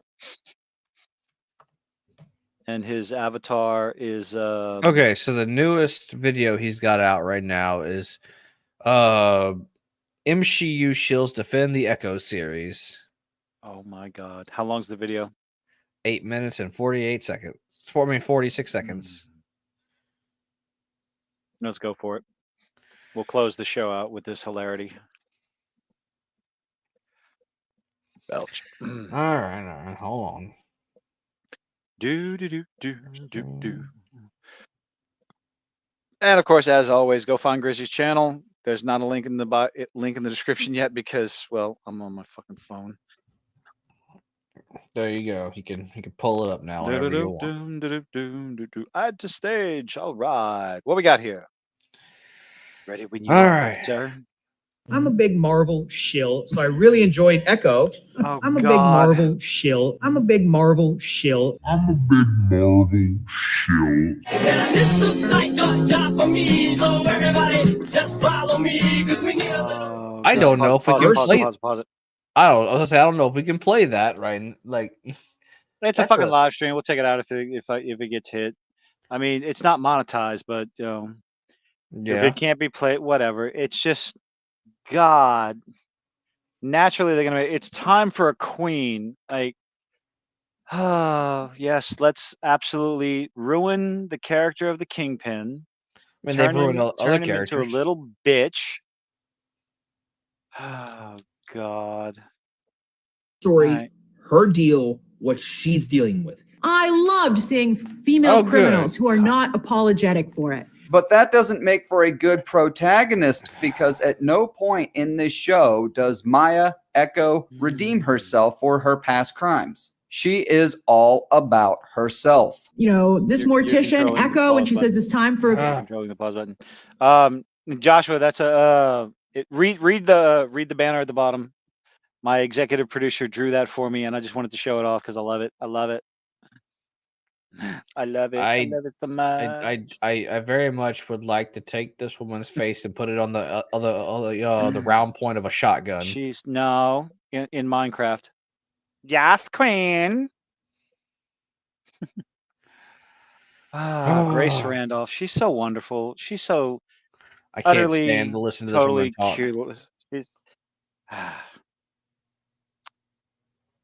I cannot stand it. Queen. I was like, it is time for a queen. These people, God, Jesus Christ, I hate this woman. It is time for a queen. I hate it. They have barely. Wait, hold on. Wait, I thought, wouldn't she be king? Why are you trying to use gendered language, Grace? Because, Valkyrie, she was King Valkyrie. It was time for Valkyrie to be a king. King fucking Valkyrie, not Queen Valkyrie, because let's not, they need to make up their mind with this bullshit, okay? If you're going to go, once you already start down that ideology, this is the problem when you put ideology over story, because once you start going down that road, you have to stay on that road, and it fucks everything up when you actually use normal, average, everyday language, because you contradict what you said before, and it's just so fucking, okay. What I can't stand is that they barely have put Kingpin in the show, and they're already trying to hint at replacing him with this "it's time for a queen" bullshit. Oh, she somehow makes the girl in Legally Blonde seem super smart. Well, I'm pretty sure the girl in Legally Blonde was actually smart. She actually knew the shit, right? Yes, she was actually smart. She was just also a bimbo by style wise, not actually a bimbo. MCU feminist shills, they don't give a fuck about story. All they care about is strong women and representation. They see that, they literally turn into cheerleaders. Oh my God. There you go. Oh, they're there. That scene literally made no fucking sense for I mean, I get they were her ancestors were watching over her, but it was the most useless scene. It was an absolute, complete and total overdose of strong female characters. And yes, we're gonna go down the route. Strong women for the sake of strong women. And and she gave her powers to her grandmother and her cousin, and they just magically knew how to fight. She didn't give her powers to them. Her ancestors showed up and helped in their great time of need, even though Echo is a bad person, a very, very bad person who has killed people, who gained confidence in the first episode by killing someone. Okay, let's remind everybody of that, because I know you didn't fucking watch this goddamn atrocity of a show. In the first episode, when Echo is going to her first little gig, she's like a deer in the headlights. Okay, complete and total deer in the headlights, doesn't know what to do. She gets knocked on the ground, attacked by this big dude, grabs him in the headlock, and then all of a sudden, somehow breaks his neck, and that is when suddenly she gains her confidence and her abilities to kick everybody's ass after killing someone. That is the protagonist of this show. Yep. Okay.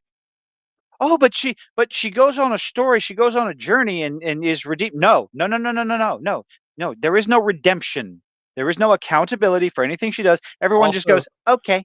Also, all of these women, except for her, because that's her mother right there, all of them have just have done small things in flashbacks, and then you never see them again. So having them all here is pointless. Well, those are the spirits of her ancestors. One is the marksmanship. One is the one from 1400, where with that very odd. I mean, sure, it was an accurate game, but it was still odd though. That was the tactician. Yeah, giving her. This is the one who held up an entire falling cave. The strength, the first Choctaw. That's who she was. She was the first Choctaw. Cheering for her, making okay, yeah. Oh, Also, her grandfather, you can't see it, but down here she's wearing that little like knee brace thing, whatever. Once it never fucking popped up ever again. Like they didn't even acknowledge it. Much like a lot of things, like her disability was never a factor, even though you have bad guys, they never. Yeah. Anyway. Oh, and this is her Marvel super suit, by the way. This is what that her grandmother made in a matter of hours somehow. By the way, in a montage, it was a montage of Echo riding. I don't know around. if Wilson can see him, but he can probably feel the presence of these women. Yeah, soy number one said it. Wilson Fisk, former badass character, is shaking in his boots at the sight of these strong fucking women. You know, when she stood shoulder to shoulder with those same ancestors, dude, that gave me chills. I absolutely love that. Stuff like that. How did it give you chills? There was no significance to this fucking scene. Nope. Strong women. Amazing women of power because bonus. Amazing women of power because bonus holes. And yes, Joshua. Echo turned Wilson Fisk into a bitch. Yep. That like gooey, lovey heart shit. I love that stuff. Wait a minute. Whoa, gooey, lovey heart shit. What the fuck are you talking about? She had no connection with these people other than blood. She didn't talk to them. She didn't earn their respect. Usually when you get power from your ancestors, you have to go through some kind of like trial, like in older series. Like you have to earn this power. Like your family's like, we're not just gonna give it to you unless you go through like a trial of whatever. Like hell, even the D&D movie with the what's his name, the black character, I can't remember his name. His ancestor wouldn't let him use the helmet until he conquered whatever trial he was trying to make him conquer. Something small like that. She didn't earn this; it was just given to her, and she's obviously. I mean, now I was talking. I'm not gonna say who because I was just talking to somebody about this. Like my reasoning as to why I think they just gave it to her is because the whole message behind the show, white man bad. She was fighting a white dude that just gave it to her immediately. Like, you know, the indigenous people are banding together against the white. They explain it in the show as your ancestors will show up and help you in your time of greatest need. That is the reason. Regardless of how many evil, nasty things that she's done in her past, they will simply show up and help you.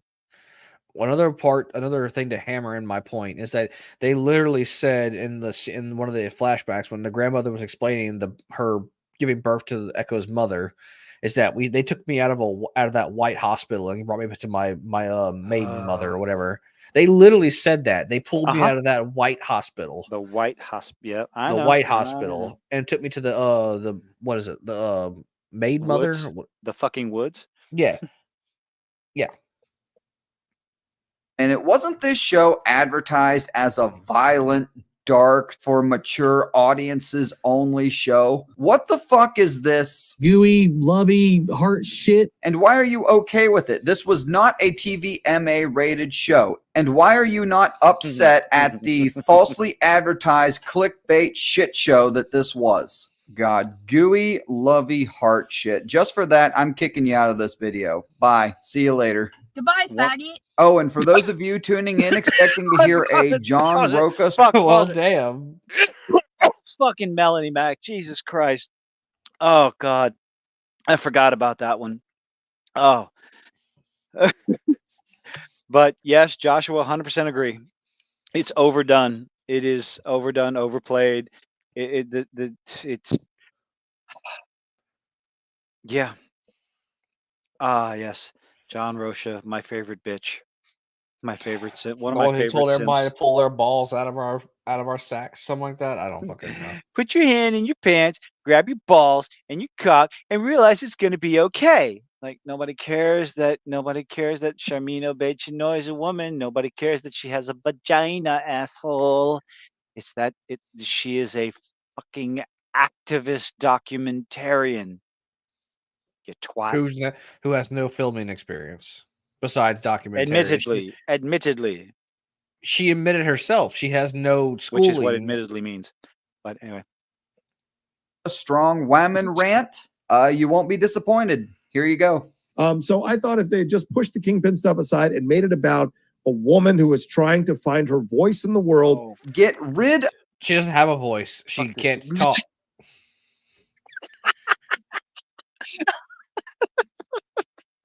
Oh, put Kingpin to the side. We don't need Kingpin.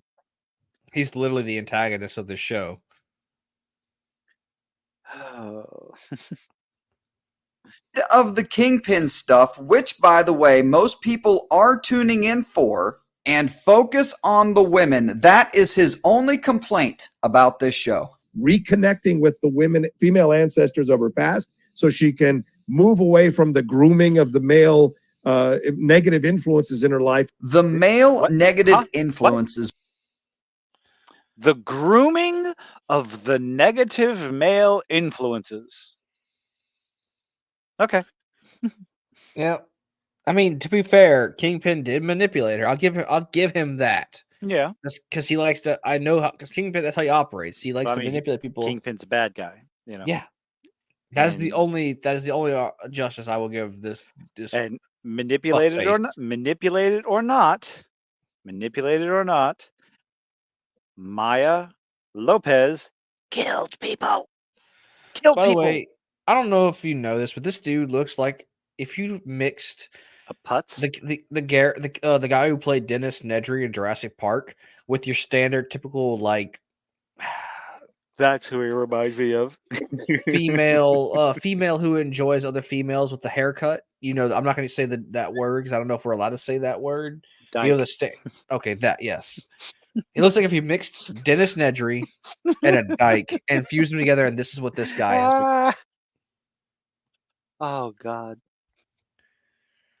Where else besides people like this would you hear that terminology from? I think that would have been a much more powerful story. And by the way, the only reason Kingpin was even in this show was so he could lie down and take the L to Echo, which is the only value a character like Kingpin has in the MCU. Moving on. Pause because I don't know if his music is also. The articles and the reviews from the shills coming out about Echo is all about my representation, the Native American representation, the ALS representation, the deaf community representation, the representation. If that's all you're talking about is my representation, and you're not talking about the actual content of the story, the characters, the hero's journey, the redemption, the struggle, the this and that and the other, but all you're saying is like, I feel so seen and then that tells me it's going to be shit. What makes me upset about shows like this is that this show takes place after the blip. Why are there not a lot of like what I feel like they're just blowing past the whole. What is it? Oh yeah, this takes place after the blip. How do you know? Because it took place after Hawkeye. The show Hawkeye. Okay. Point is, this is a pre or a post Infinity War world, and like it feels like no one's even talking about it. Like, this show didn't even mention. Oh, they refuse to talk about the blip because it's so fucking stupid. They don't want to. They're not mentioning like there's nothing like aliens. I don't understand people like this. Why are people wanting to forget about it? It was a major fucking event, because it's a massive fucking plot hole when they snapped everyone back. What do you mean it's a plot hole whenever they snapped everybody back? How many people? So people who like the people in airplanes, in cars. Oh no, yeah, they all and died. The massive, the global, what's the fucking word I'm looking for? The effect that adding that many people to the population with the snap of a finger, the catastrophic effect it would have. Did nobody thought about that? You snap people back just like that instead of, wishing, using your snap to go back to whenever it originally happened. That way, nothing changed. Point is, like, the world would fall into chaos. More, I'm just like, saying, worse like, than so much shit. the 5 years. I know you don't care. I know you don't want to acknowledge it, but the scroll thing happened already.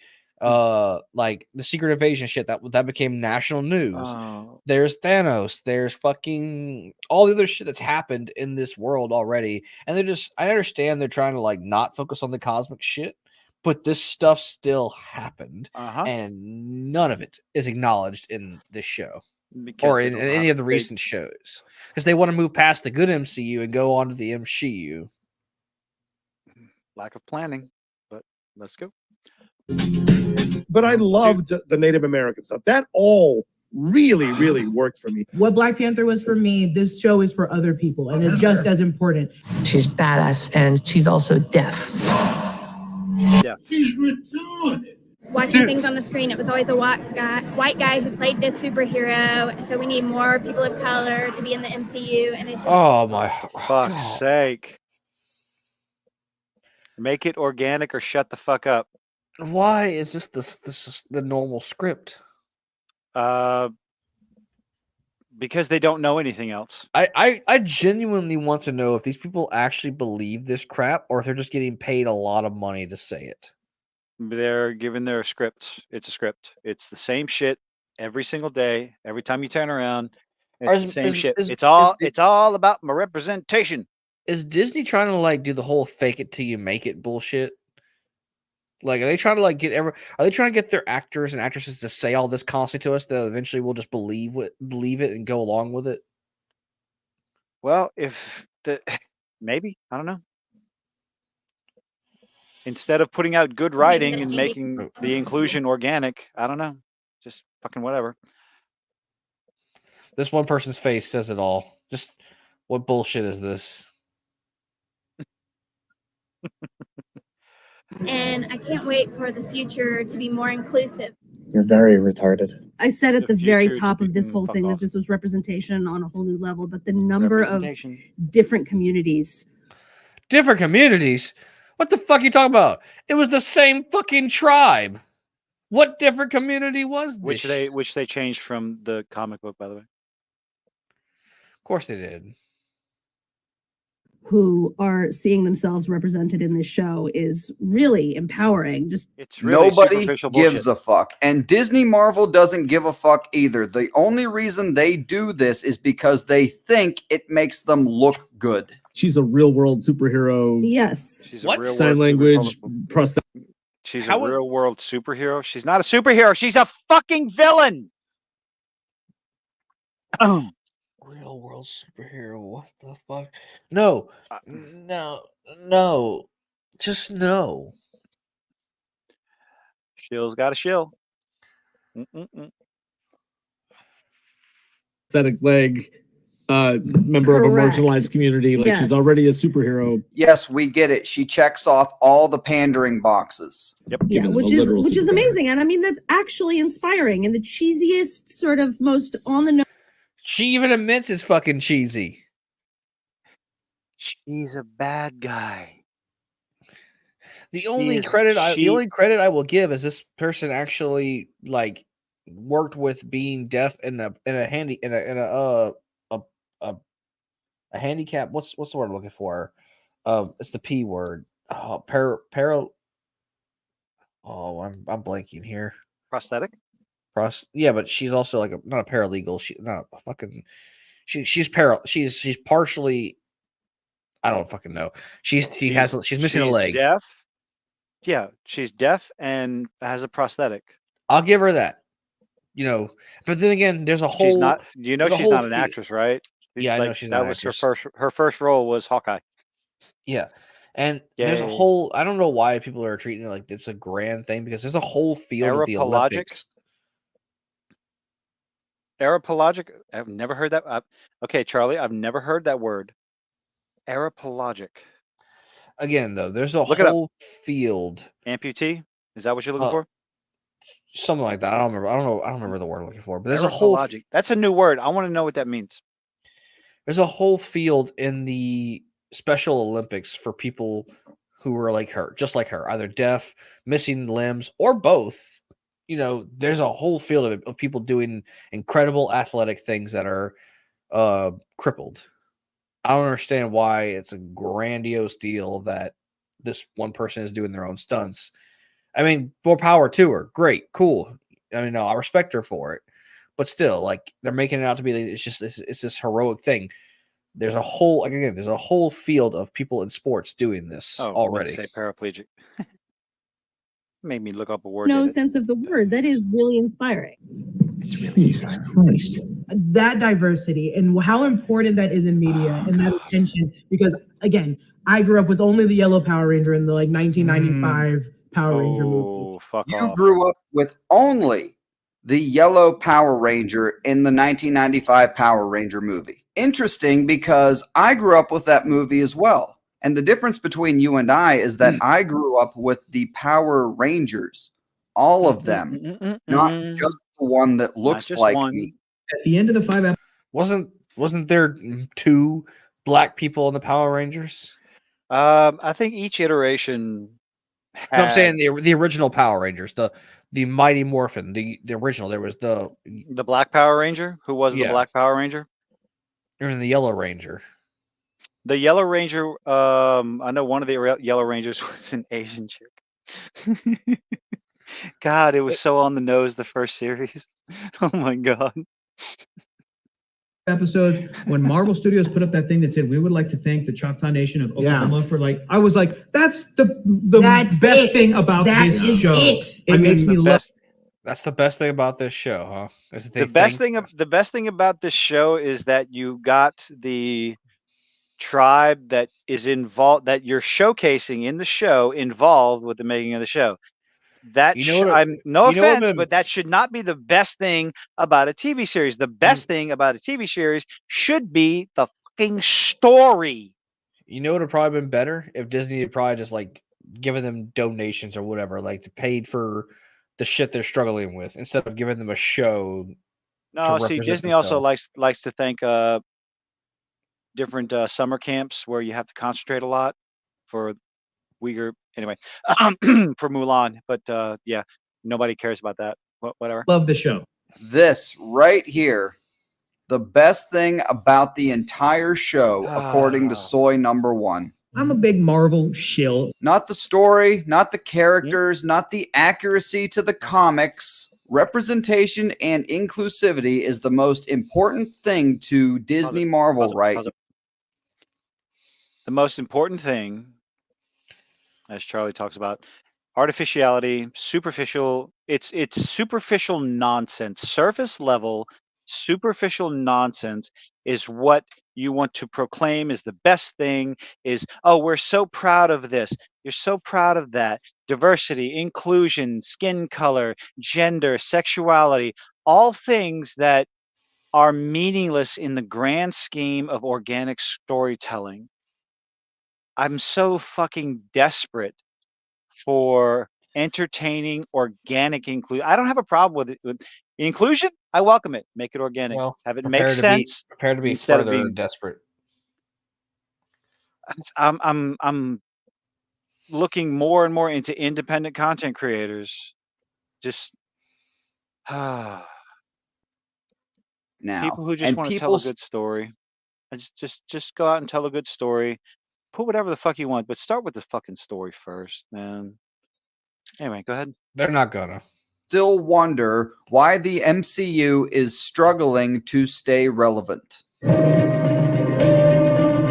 gonna pause it during the Daredevil cameo was great and perfect. No, it wasn't. There was so much clunkiness in that fight scene. It's almost like they took the first take. All right, that looks good. Let's go with it. Like, no, you can try multiple takes on it. She either missed or she shot him point blank because the gun went off before he kicked it out of her hand. Mm-hmm. She didn't even aim at him. She aimed lower than him. The way it looked to me when that shotgun went off, it should have hit him in the leg, or in the gut, like in the side of the gut. Something. It should have hit him regardless. The spray of those, whatever. But hey, we're just supposed to ignore it. Just how about this? Just don't let the gun go off. He gets over it as it's going up. There's so many better ways to do so much choreography, so many stories. The writing is so bad. This is first draft writing, first draft choreography, first take choreography. One take. Let's do it in one take. Chat GPT wrote this script. If Chat GPT wrote it, it would have been a better fucking script. But oh look, Daredevil's in it. Yay. I mean, they had to still have the Daredevil cameo. No, he didn't, Roka. We all know why he was there. And why would Disney put a cameo character in the trailer for any reason other than clickbait? But I really love the flippy flips still. I love bringing that character. She likes the flippy flips. He Vadered. He Vadered. Ooh, it's red. He Vadered. Look, here's the scene right here. Look, the shotgun going off. Yep. His leg, or at least his crotch, or this area blown off. That would be his crotch, yeah. She likes the flippy flips. I hate Chris Randolph. That element to the character from the comics to the MCU. I thought that was missing from the Netflix version of the character. What? Back that the fuck up. To the character from the comics to the MCU. No, back it up. Okay, not that far. I would I don't just like pick your poison, John Rocha or look Chris at that Randolph. face. Here you go. Someone screenshot that face. I wouldn't let her suck your dick. Someone can I don't know you can clip it, make a meme out of it. Believe me, people already have. She is meme to fucking Midnight's Edge has what sort of dumb shit has Grace said this week? Yeah, they have the flippy flips still. I love bringing that element to the character from the comics to the MCU. I thought that was missing from the Netflix version of the character. That's what okay. No, the athleticism of Daredevil was missing from the Netflix show. I'm sorry, the flippy flip. What the fuck? I didn't watch the Netflix show, and even I know that's bullshit. The fight scene was great. It makes sense that he would have shown up. Because the fight sequence was great. And some of these shots are just pure perfection. I mean, what? Except for the one where he's on the ground on his chest and he stands up and it's obviously CG and it's bad CG. And it's a comic book panel come to life. Perfect is definitely not the word I would use. I mean, just look at this shitty choreography. That's the scene. Hold on, wait. God, that is it makes sense that he would have shown comic book panel. Look at this shit. Wait. How fucking far back are you gonna go? Just right.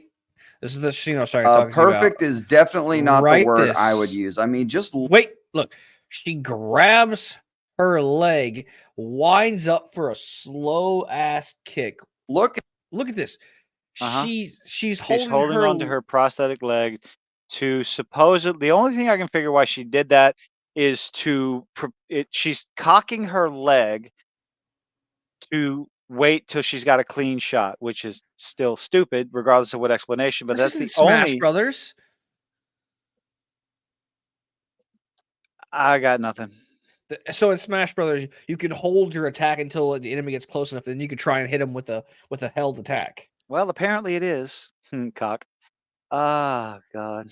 Look, just how long she holds up her leg. Look at this shitty choreography. People kind of shitting on the Daredevil and Echo fight scene that was going around on social media, and there's a lot more to it. I think overall it is great. Well, are you retarded?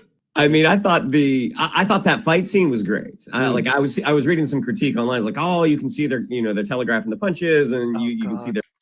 No shit. We literally just watched her hold her leg up and wait to kick him while he stood. She waited for him to stand up. Mm-hmm. And wait till you hear what this dumb shit says. Wait till you hear what this dumb guy says. They're missing. It's like, well, yeah, like that happens. It happens, huh? Well, it didn't seem to happen as much in the Netflix Daredevil series. Mm-hmm.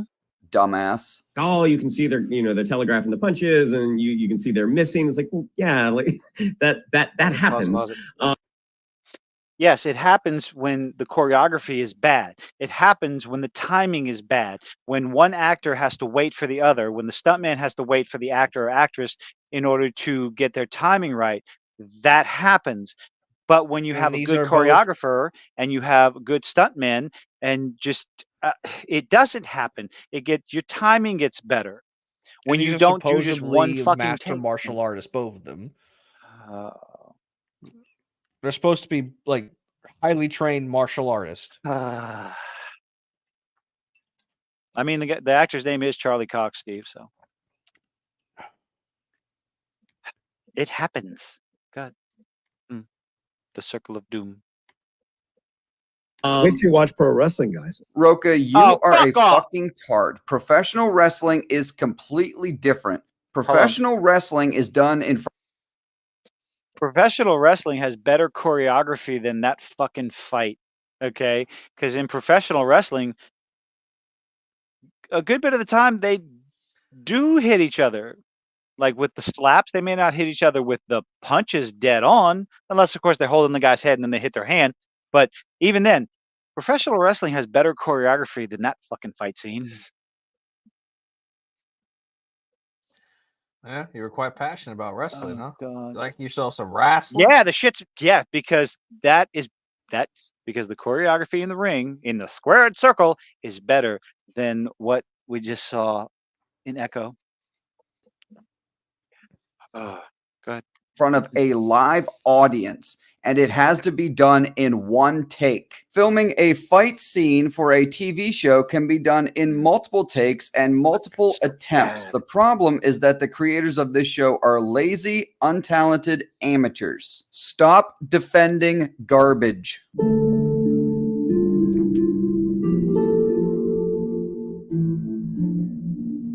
That's a defense. It was good. It was great. Nope. That is not good. It was better than Secret Invasion. Was it really? They're really? They're on the same level. They're on the same fucking level. They're Well, no, neither- they're on the same level, maybe, but it's just different sections of bad. They're bad for different reasons, but they're both bad. They're just fuck. It was better than Secret Invasion. Goddamn. Oh no, that's what he said. Was it good? Was it great? No, but it was better than Secret. Oh, for fuck's sake. Well, Winston, what do you think of the show overall? Sam, you hit it. It's fine. The worst It's fine. There you go. It's fine. It's fine. You know what? No, it wasn't fine. No, it's fine. By the way, these three guys, I cannot stand their faces. This guy makes me upset looking at him because like he has like this shit-eating smirk whenever he's trying to defend these bad products. I gotta give it up to Grizzy for fucking suffering through all this shit all the time. Man, and it's still out. It's supposed to come back on 2 fucking hours ago. It's supposed to come out. I could say is that like at times it's mid. As a binge? At times it's mid. Hold on. At times it's mid. I don't know if he's saying that it's always good and the worst it gets is mid, or if he's saying it's all bad but the best it gets is mid. At times it's mid. I'm gonna go with the latter because I think he's trying to defend it, saying that it's always good, but sometimes it's mid. Hunty, I had my own rant about Fury in Secret Invasion. What they did to Nick Fury as a character in Secret Invasion is unacceptable, uncalled for, absolutely fucking infuriating. Yeah. Oh, God. It's great. I loved Echo. Hold on, back it the fuck up. Hold on. To where? Back it. There. It's mid. As he No, Sam, you hit it. It's fine. The worst I could say is that like at times it's mid. As a binge, it's great. I loved Echo. Binge, it's great. As a binge, it's great. No. The binge model did not help this show. It did not. What it did, it just helped us get through it faster. Get through it faster, yeah. So this started strong and it continued strong, and if anything, it only got stronger. You guys are fucking retarded. You know that? Thankfully, what I can say with Echo is that it is in that camp that Marvel is back. Would you please? What? No. Marvel is back. No. No. Stop saying that. I would not be shocked if Disney is actually telling these people to go out and use that line. I mean, for God's sakes, this dude admits to having Disney access. Every single time one of those would come out, this is before I had any access, before I think I was even doing reviews. It just begs the question, would you be this big of a shill if you did not have Disney access? Nope. Probably not. Compared to like some of the other shows, it's way better than I guess Secret Invasion. I guess. It's way better than Secret Invasion. No, it isn't. I really hate looking at this dude's face and this guy's face. His lazy eye bothers me. He looks like Darkseid Phil. I liked it. I liked it much more than Secret Invasion for sure. Oh, yeah, for sure. Yeah. That reaction felt forced and fake to the 9th degree. To sit there and say I liked it better than Secret Invasion for sure, absolutely. Just the bar is so low. That's the problem. The bar is so fucking low, man. Yeah. So I guess Secret Invasion is now the one the shills feel comfortable throwing under the bus in order to elevate other Disney Plus shows. I'm going to give Echo a B. Amid nods to Give it an F minus. Plot, garbage. Character development, garbage. Destruction of other beloved characters makes it garbage. Just no growth, no character vintage journey, no westerns hero and journey. premium crime dramas, Alakwa Cox delivers a culturally authentic and captivating anti-hero worth rooting for. What? Why the fuck would you root for this woman? Thanks for watching. Pause. Thank That's you, the Grizzy. As always, go subscribe to Grizzy. Get that motherfucker some more subs. If you haven't already, I'm sure everyone here has.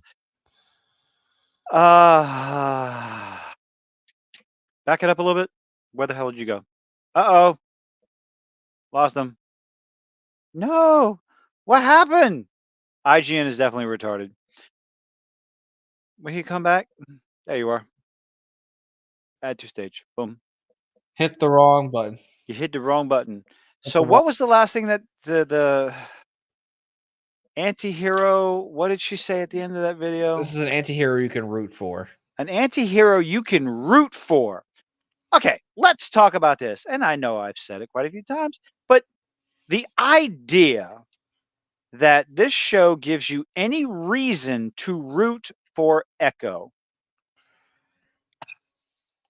Did I mention that Echo murdered people for Kingpin? Yeah. And at no point,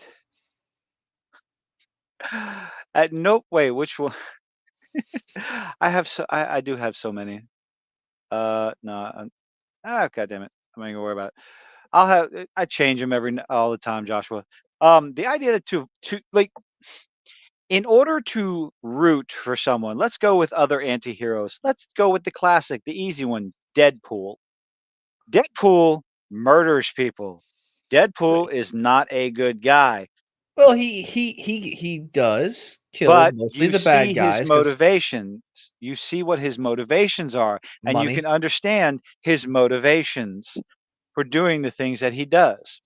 His motivations are whoever pays him the most, Let's or look unless, at unless no, a kid's no. involved. If there's kids involved as well, he does That's have what rules. I said Also, that. let's see. Let's look at other anti-heroes. Let's look at Captain Mal from Firefly. Classic, beloved, well-written, well-performed anti-heroes who, a good bit of time, will do what's necessary, especially when it comes to his crew. However, Well, Spawn. Spawn's a great anti-hero. But it's the idea. It's like, what does Echo do? What's her motivation? Revenge. He wants revenge against Kingpin. She wants to be, maybe it's time for a queen. What sort of consequences are there? What sort of ramification? What are the Where's the redemption for her? Initially, until the last episode, she didn't care that any of her family was getting involved. She manipulated Biscuit to do things he did not want to do and didn't care about it. She put her family, her friends, her town in danger by retaliating against Kingpin, even after the guy at the skating rink, I guess her uncle or whatever, recommended against it. It was a bad idea. And yet she did it anyway with zero fucks given. It's her problem. Well, she brought her problems willingly, knowingly brought her problems onto their doorstep, got them in danger. One of them should have been killed. I'm sorry, because that's what Kingpin does. You're in my way. Boom, you're dead. Okay. So how can anyone be expected to root for Maya Lopez? If they were attempting to make her an anti-hero you can root for, they failed miserably. Yeah. Yeah. But that's going to be it for me tonight. Thank you all for joining us. You got anything? I have no idea what we're going to do next week besides Monarch. I released a new video finally, so if you want to go watch video, I got three more videos I have to edit that are in the back chamber that I'll eventually edit and upload. So yeah. It's coming back, Joshua. Don't worry. I wanted to show this one off. I wanted to show this off. I love it. I'm sorry. It's my favorite because my executive producer made it for me. She made it specifically for me. So yes, I'm biased. I am uber biased. Okay. I like to change things. Talk about wrestling. We're not talking about wrestling anymore. I'm tired. I got to go to bed. I got an early start tomorrow, and I don't know what the fuck I'm gonna do. I gotta wake up extra. I gotta wake up extra early tomorrow to get tickets moved around. Fuck. Anyway. But anywho, thank you all for joining us. We're gonna call it good night until the next round of nonsense comes out of modern entertainment, out of Hollywood. Oh yeah, good night, everybody. Good night, everyone. You're gonna end it. Bye bye. Okay. End stream. Yes.